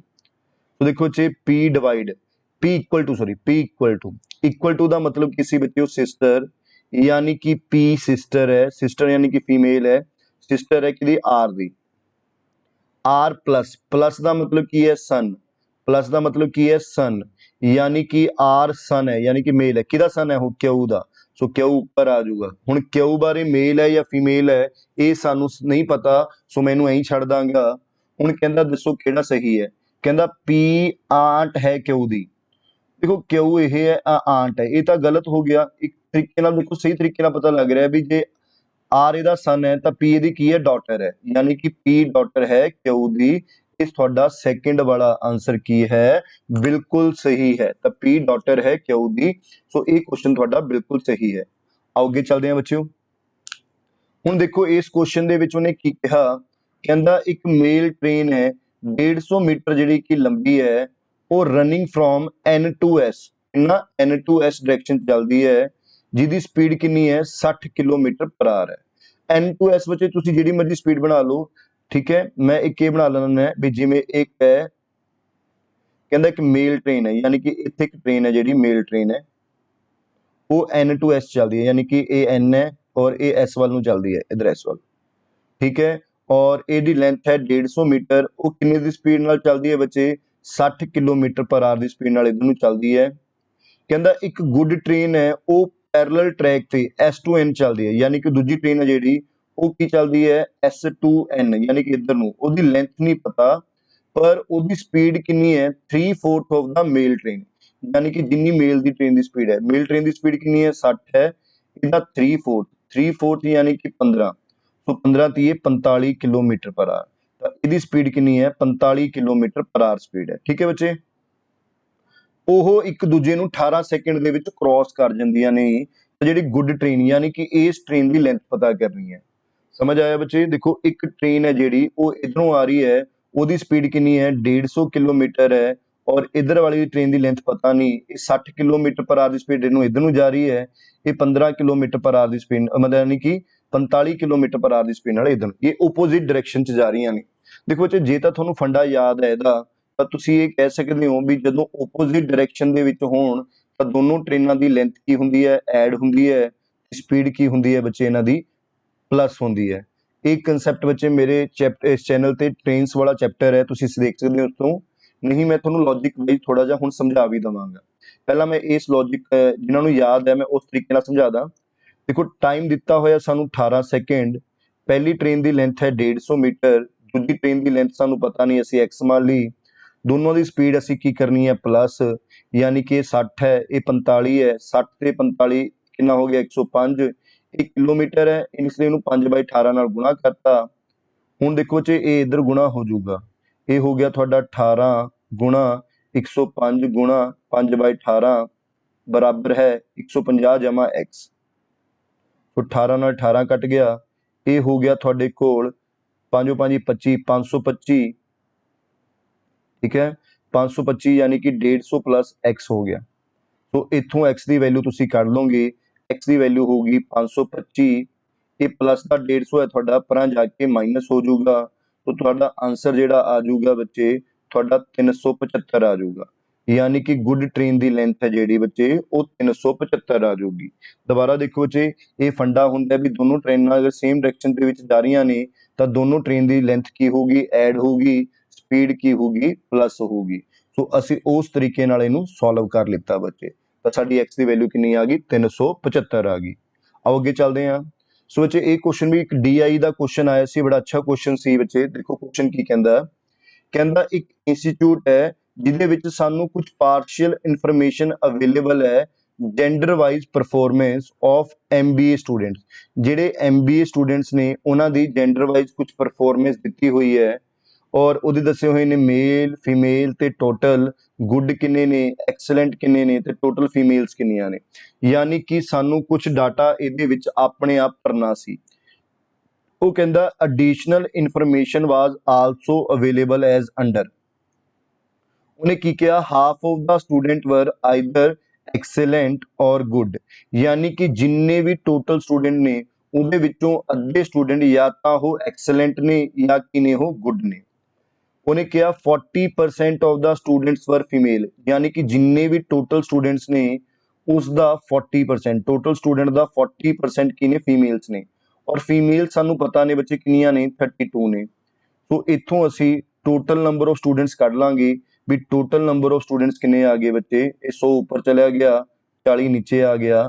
सो असी ये कह सकते हैं भी टोटल स्टूडेंट किन्ने आ गए 80 आ गए। सो टोटल स्टूडेंट जे 80 ने बच्चे वो, तो टोटल स्टूडेंट अगर 80 है तो 80 चो 32 कढ़ दो तो 48 की हो गए अपने कोल मेल हो गए।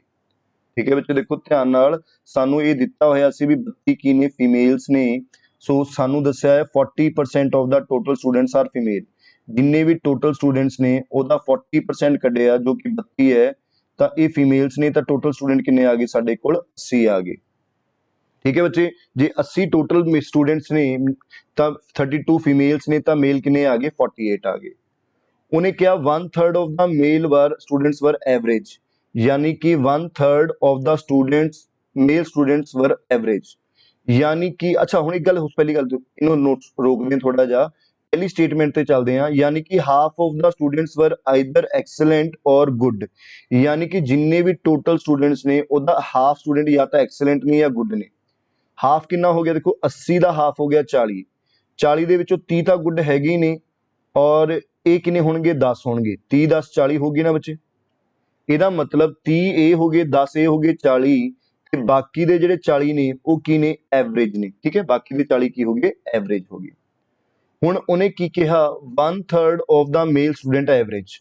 यानी कि जिन्ने मेल स्टूडेंट ने 48 ने इसका 1/3 की ने एवरेज ने।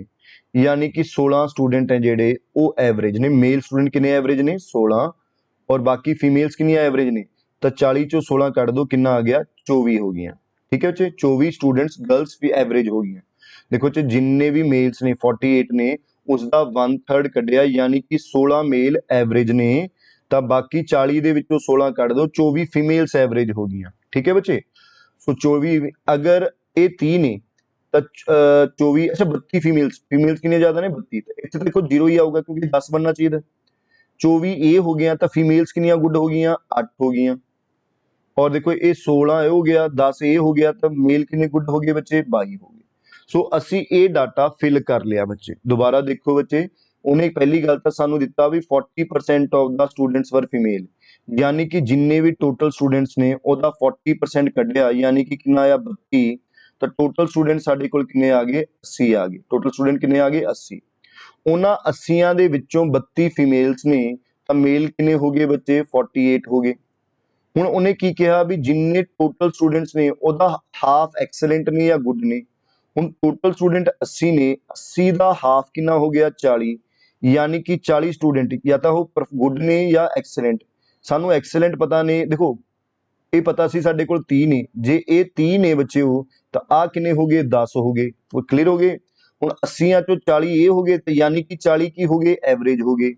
ਹੁਣ ਉਹਨੇ ਕਿਹਾ ਜਿੰਨੇ ਮੇਲ ਸਟੂਡੈਂਟ ਨੇ ਉਹਦਾ 1/3 ਕੀ ਨੇ, 16 ਸਟੂਡੈਂਟ, ਯਾਨੀ ਕਿ ਉਹ ਐਵਰੇਜ ਨੇ। ਜੇ ਇਹ 40 ਦੇ ਵਿੱਚੋਂ 16 ਐਵਰੇਜ ਨੇ ਤਾਂ ਫੀਮੇਲ ਕਿੰਨੀਆਂ ਐਵਰੇਜ ਹੋ ਗਈਆਂ, 24। ਹੁਣ ਫੀਮੇਲਸ ਟੋਟਲ 32 ਨੇ, 24 ਇੱਥੇ ਆ ਗਈਆਂ ਤਾਂ 8 ਇੱਥੇ ਆ ਗਈਆਂ। ਇਹਨਾਂ ਦਾ ਟੋਟਲ 30 ਬਣਨਾ ਚਾਹੀਦਾ ਸੀ ਤੇ 30 ਦੇ ਵਿੱਚੋਂ 8 ਨੇ ਤਾਂ ਬਾਈ ਇਹ ਆ ਗਿਆ। ਸੋ ਇਹ ਸਾਡਾ ਡਾਟਾ ਅਸੀਂ ਬਣਾ ਲਿਆ। ਹੁਣ ਪਹਿਲਾ ਕੁਐਸਚਨ ਦੇਖੋ ਚ ਨੇ ਕੀ ਪੁੱਛਿਆ, what proportion of the female students are good, ਯਾਨੀ ਕਿ ਜਿਹੜੇ ਗੁੱਡ ਨੇ ਉਹ ਉਸ ਚੋਂ ਫੀਮੇਲ ਕਿੰਨਾ ਪ੍ਰਪੋਰਸ਼ਨ ਨੇ। ਦੇਖੋ ਗੁੱਡ ਨੇ ਜਿਹੜੀਆਂ ਉਹ ਕਿੰਨੀਆਂ ਨੇ, 8 ਨੇ। ਗੁੱਡ ਕਿੰਨੀਆਂ ਫੀਮੇਲਸ ਨੇ, 8। ਔਰ ਉਹ ਟੋਟਲ ਫੀਮੇਲਸ ਕਿੰਨੀਆਂ ਨੇ, 32 ਨੇ। यानी कि गुड फीमेल्स ने 8 और टोटल कितनी ने 32, यानी कि गुड फीमेल्स का कितने पार्ट है, 1/4, यानी कि जे तुसी इनू सॉल्व करोगे तो 0.25 आ जाऊगा। तो इस क्वेश्चन का आंसर क्या होगा बच्चे थोड़ा 0.25, यानी कि what proportion of the female students are good, यानी कि जेडे गुड ने वो फीमेल्स दा कितने, जेडी फीमेल स्टूडेंट है जेडी वो गुड कितने पार्ट है, यानी फीमेल स्टूडेंट गुड कितनी ने 8 ने और टोटल फीमेल्स कितनी ने 32, और कितना 1/4 यानी कि 0.25 आ जाऊगा। तो अगले क्वेश्चन वाले देखते हैं बच्चे। उन्हें पूछा what percent of average students are male, यानी कि जेडे एवरेज स्टूडेंट्स ने मेल ने वो टोटल दा कितने ने। देखो what percent of average students are males, यानी कि एवरेज स्टूडेंट्स आर दा मेल कितने परसेंट है। देखो एवरेज स्टूडेंट कितने ने मेल, 16, और टोटल मेल्स कितने ने अपने कोल 48 ने। देखो ठीक है, दोबारा देखो जी, उन्हें पूछा कि what percent of average students are male, यानी कि जेडे एवरेज स्टूडेंट ने मेल ਉਹਦਾ ਕਿੰਨਾ ਹੈ,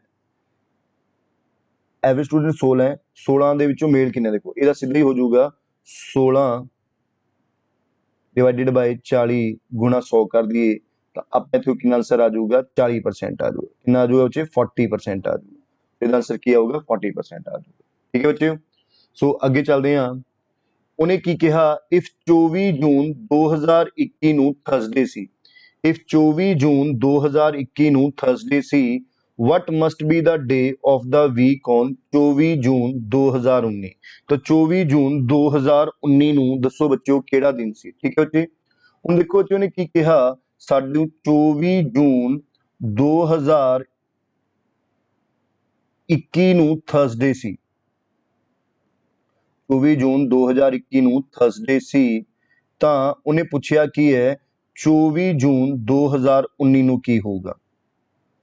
ਸੋ ਜੇ ਆਪਾਂ ਦੇਖਾਂਗੇ ਵੀ 24 ਤੋਂ ਲੈ ਕੇ 2019 ਤੋਂ ਲੈ ਕੇ 2021 ਤੱਕ ਸਾਡੇ ਕੋਲ 3 ਸਾਲ ਹੋ ਗਏ। ਕਿੰਨੇ ਹੋ ਗਏ, 3 ਸਾਲ ਹੋ ਗਏ। 3 ਸਾਲ ਹੋ ਗਏ ਤਾਂ ਹਰੇਕ ਸਾਲ ਦਾ ਇੱਕ ਦਿਨ ਤਾਂ ਜੁੜੂਗਾ ਹੀ ਜੁੜੂਗਾ, ਯਾਨੀ ਕਿ 3 ਦਿਨ ਜੁੜ ਗਏ। ਔਰ ਇਹਦੇ ਵਿੱਚ ਨਹੀਂ 2 ਸਾਲ ਹੋ ਗਏ, 2019 ਤੋਂ ਲੈ ਕੇ 2021 ਤੱਕ 2 ਸਾਲ ਹੋ ਗਏ, ਯਾਨੀ ਕਿ ਕਹਿਣ ਦਾ ਮਤਲਬ 2 ਦਿਨ ਤਾਂ ਜੁੜਨਗੇ ਹੀ ਜੁੜਨਗੇ। ਪਰ 2020 ਇਹਦੇ ਵਿੱਚ ਇੱਕ ਲੀਪ ਈਅਰ ਆ ਗਿਆ, ਸੋ ਇੱਕ ਦਿਨ 29 ਫੈਬਰੀ ਵਾਲਾ ਉਹ ਐਕਸਟਰਾ ਜੁੜੂਗਾ, ਯਾਨੀ ਕਿ 3 ਦਿਨ ਜੁੜਨਗੇ। ਸੋ ਤੁਸੀਂ ਇਹ ਦੇਖੋ ਵੀ ਇਸ ਦਿਨ ਦੇ ਵਿੱਚ 3 ਦਿਨ ਬਾਅਦ ਜੁੜਨ ਤੋਂ ਬਾਅਦ ਥਰਸਡੇ ਆ ਰਿਹਾ, ਤੇ ਇਸ ਦਿਨ ਕਿਹੜਾ ਦਿਨ ਹੋਊਗਾ, ਸੋ ਇਸ ਦਿਨ ਹੋਊਗਾ ਮੰਡੇ। ਮੰਡੇ ਦੇ ਵਿੱਚ ਜਦੋਂ ਤੁਸੀਂ 3 ਦਿਨ ਜੋੜੋਗੇ ਤਾਂ ਤੁਹਾਡੇ ਕੋਲ ਥਰਸਡੇ ਆ ਜਾਊਗਾ, ਯਾਨੀ ਕਿ ਇਹ ਥਰਸਡੇ ਹੈ ਤਾਂ ਤੁਸੀਂ ਇਸ ਚੋਂ 3 ਦਿਨ ਘਟਾ ਦਿਓ ਤਾਂ ਤੁਹਾਡੇ ਕੋਲ ਆਨਸਰ ਕੀ ਆਊਗਾ ਬੱਚਿਓ, ਮੰਡੇ ਆ ਜਾਊਗਾ। ਸੋ ਇਸ ਕੁਐਸਚਨ ਦਾ ਆਨਸਰ ਕੀ ਆਊਗਾ, ਮੰਡੇ। ਤੁਸੀਂ ਦੇਖੋ 2019 ਤੋਂ ਲੈ ਕੇ 2021 ਤੱਕ 2 ਸਾਲ ਹੋਏ, यानी कि 365 2 दिन ਤਾਂ ਪੱਕੇ ਐਡ ਹੋ ਗਏ। ਲੇਕਿਨ 2020 ਲੀਪ ਈਅਰ ਆ ਗਿਆ, ਸੋ ਉਹਦਾ ਇੱਕ ਦਿਨ 29 ਫੈਬਰੀ ਵਾਲਾ ਐਡ ਹੋ ਗਿਆ। ਕਹਿਣ ਦਾ ਮਤਲਬ 3 ਦਿਨ ਐਡ ਹੋਏ, यानी कि थर्सडे है, जे थर्सडे तो 3 दिन पहला की होया फिर मंडे आ जाऊगा। ठीक है बच्चों, अगे चलते हैं। कहता एक person asked me, a person asked me how many persons were there inside the theater। तब पूछता है कितने पर्सन ने theatre they which. A person asked me how many persons were inside the theater। I said all children except 50, all men except 200, and all women except 110। According to my statement, how many children were there inside the theater। देखो जी एक question बड़ा अच्छा question है। ਇਹ ਕਹਿੰਦਾ ਇੱਕ person ਨੂੰ ਪੁੱਛਿਆ ਗਿਆ ਵੀ ਥੀਏਟਰ ਦੇ ਵਿੱਚ ਕਿੰਨੇ ਆਦਮੀ ਨੇ। ਇੱਕ ਪਰਸਨ ਨੇ ਪੁੱਛਿਆ ਮੈਨੂੰ ਥੀਏਟਰ ਦੇ ਵਿੱਚ ਕਿੰਨੇ ਆਦਮੀ ਨੇ, ਤਾਂ ਮੈਂ ਕਿਹਾ all the children except 50, all men except 200, all women except 110। According to my statement, ਤਾਂ ਮੇਰੀ ਸਟੇਟਮੈਂਟ ਦੇ ਹਿਸਾਬ ਨਾਲ ਦੱਸੋ ਅੰਦਰ ਕਿੰਨੇ ਚਿਲਡਰਨ ਨੇ। ਬੱਚੇ ਇਹਦਾ ਮਤਲਬ ਦੇਖੋ ਕੀ ਹੈ, all children except 50 ਇਹਦਾ ਮਤਲਬ 50 ਨੂੰ ਛੱਡ ਕੇ ਬਾਕੀ ਸਾਰੇ ਚਿਲਡਰਨ ਨੇ 50 ਨੂੰ ਛੱਡ ਕੇ ਬਾਕੀ ਸਾਰੇ ਚਿਲਡਰਨ ਨੇ ਯਾਨੀ ਕਿ ਉਹ 50 ਕੀ ਹੋਣਗੇ ਜਾਂ ਤਾਂ ਮੈਨ ਹੋਣਗੇ ਜਾਂ ਕੀ ਹੋਣਗੇ ਵੂਮੈਨ ਹੋਣਗੇ ਇਹਦਾ ਮਤਲਬ ਇਹ ਹੋ ਗਿਆ ਉਹਦਾ ਮਤਲਬ ਹੀ ਇਹੀ ਹੈ ਵੀ 50 ਨੂੰ ਛੱਡ ਕੇ ਸਾਰੇ ਚਿਲਡਰਨ ਨੇ 50 ਫਿਰ ਉਹ ਕੀ ਹੋਣਗੇ ਜਾਂ ਤਾਂ ਮੈਨ ਹੋਣਗੇ ਜਾਂ ਵੂਮੈਨ all men except 200 ਯਾਨੀ ਕਿ 200 ਨੂੰ ਛੱਡ ਕੇ ਬਾਕੀ ਸਾਰੇ ਮੈਨ ਨੇ 200 ਨੂੰ ਛੱਡ ਕੇ ਬਾਕੀ ਸਾਰੇ ਮੈਨ ਨੇ ਫਿਰ ਉਹ 200 ਕੀ ਹੋ ਸਕਦੇ ਨੇ ਚਿਲਡਰਨ ਤੇ ਵੂਮਨ ਹੋ ਸਕਦੇ ਨੇ ਠੀਕ ਹੈ ਬੱਚੇ ਅੱਗੇ ਕਹਿੰਦਾ all women except 110 ਯਾਨੀ ਕਿ 110 ਨੂੰ ਛੱਡ ਕੇ ਬਾਕੀ ਸਾਰੀ ਵੂਮਨਸ ਨੇ 110 ਨੂੰ ਛੱਡ ਕੇ ਬਾਕੀ ਸਾਰੀ ਵੂਮਨਸ ਨੇ ਤਾਂ ਉਹ ਕੀ ਹੋਣਗੇ ਚਿਲਡਰਨ ਤੇ ਮੈਨ ਹੋਣਗੇ ਉਹ ਕਿੰਨੇ ਨੇ 110 ਹੁਣ ਅਗਰ ਆਪਾਂ ਇਹਨਾਂ ਨੂੰ ਜੋੜੀਏ ਦੇਖੋ ਪਹਿਲੀ ਗੱਲ ਤਾਂ ਧਿਆਨ ਨਾਲ ਸੁਣੋ ਉਹਨੇ ਕੀ ਕਿਹਾ ਵੀ all children except 50 ਯਾਨੀ all children except 50 ਯਾਨੀ ਕਿ 50 ਨੂੰ ਛੱਡ ਕੇ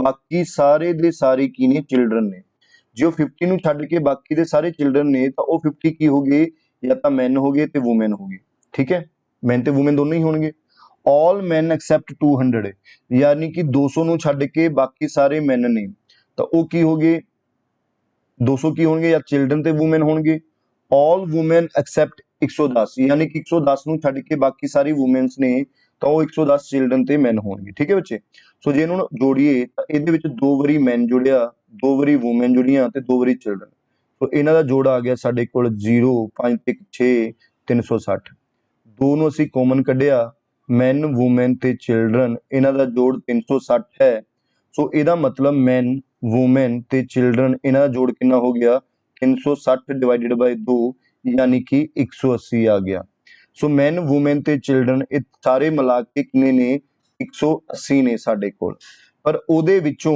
ਸਾਡੇ ਕੋਲ ਆਪਾਂ ਨੂੰ ਚਿਲਡਰਨ ਪੁੱਛੇ ਨੇ ਤਾਂ ਉਹਦੇ ਵਿੱਚ ਮੈਨ ਤੇ ਵੂਮਨ ਕਿੰਨੇ ਨੇ 50 ਨੇ ਜੇ ਮੈਨ ਤੇ ਵੂਮਨ 50 ਨੇ ਤਾਂ ਅਸੀਂ ਇਹ ਕਹਿ ਸਕਦੇ ਹਾਂ ਵੀ ਚਿਲਡਰਨ ਕਿੰਨੇ ਹੋਏ ਤਾਂ ਚਿਲਡਰਨ ਜਿਹੜੇ ਹੋਏ ਬੱਚੇ ਉਹ 130 ਹੋਏ ਯਾਨੀ ਕਿ 180 ਚੋਂ 50 ਕੱਢ ਕੇ ਤਾਂ 130 ਚਿਲਡਰਨ ਹੋ ਗਏ ਤਾਂ ਇਸ ਕੁਐਸਚਨ ਦਾ ਆਨਸਰ ਸੀ 130 ਸੋ ਬੱਚਿਓ ਅਗਰ ਤੁਹਾਨੂੰ ਸਾਡਾ ਲੈਕਚਰ ਵਧੀਆ ਲੱਗ ਰਿਹਾ ਹੋਵੇ ਤਾਂ ਪਲੀਜ਼ ਵੀਡੀਓ ਨੂੰ ਲਾਈਕ ਕਰੋ ਤੇ ਆਪਣੇ ਦੋਸਤਾਂ ਦੇ ਵਿੱਚ ਸ਼ੇਅਰ ਜ਼ਰੂਰ ਕਰੋ ਤੇ ਸਾਡੇ ਚੈਨਲ ਨੂੰ ਸਬਸਕ੍ਰਾਈਬ ਵੀ ਕਰੋ ਜੇਕਰ ਤੁਹਾਡੇ ਚੋਂ ਕੋਈ ਵੀ ਸਟੂਡੈਂਟ ਮੈਥ ਤੇ ਰੀਜ਼ਨਿੰਗ ਦੀਆਂ ਵੀਡੀਓ ਲੈਣਾ ਚਾਹੁੰਦਾ ਹੈ ਜਾਂ ਮੈਥ ਤੇ ਰੀਜ਼ਨਿੰਗ ਸਿੱਖਣਾ ਚਾਹੁੰਦਾ ਹੈ ਤਾਂ ਪਲੇ ਸਟੋਰ ਦੇ ਵਿੱਚ ਜਾ ਕੇ ਪਲੀਜ਼ ਸਾਡੇ ਵਾਨਿਆ ਐਜੂਕੇਸ਼ਨ ਸਰਵਿਸਿਜ਼ ਦੇ ਨਾਂ ਤੇ ਐਪ ਹੈ ਉਸ ਐਪ ਨੂੰ ਡਾਊਨਲੋਡ ਕਰੋ ਤੇ ਉਥੋਂ ਅਗਰ ਤੁਹਾਨੂੰ ਇਹ ਕੋਰਸ ਵਧੀਆ ਲੱਗਦਾ ਹੈ ਤਾਂ ਤੁਸੀਂ ਪਲੀਜ਼ ਬੱਚੇ ਉਸ ਨੂੰ ਪਰਚੇਜ਼ ਵੀ ਕਰ ਸਕਦੇ ਹੋ ਤੁਸੀਂ ਪਲੀਜ਼ ਐਪ ਜਰੂਰ ਡਾਊਨਲੋਡ ਕਰੋ ਠੀਕ ਹੈ ਅੱਗੇ ਚੱਲਦੇ ਹਾਂ ਕਹਿੰਦਾ Asha is taller than Babu ਜਾਂ Asha taller than Babbu but shorter than Chetan Asha ਜਿਹੜੀ ਹੈਗੀ ਹੈ ਉਹ ਬੱਬੂ ਤੋਂ ਟਾਲਰ ਹੈ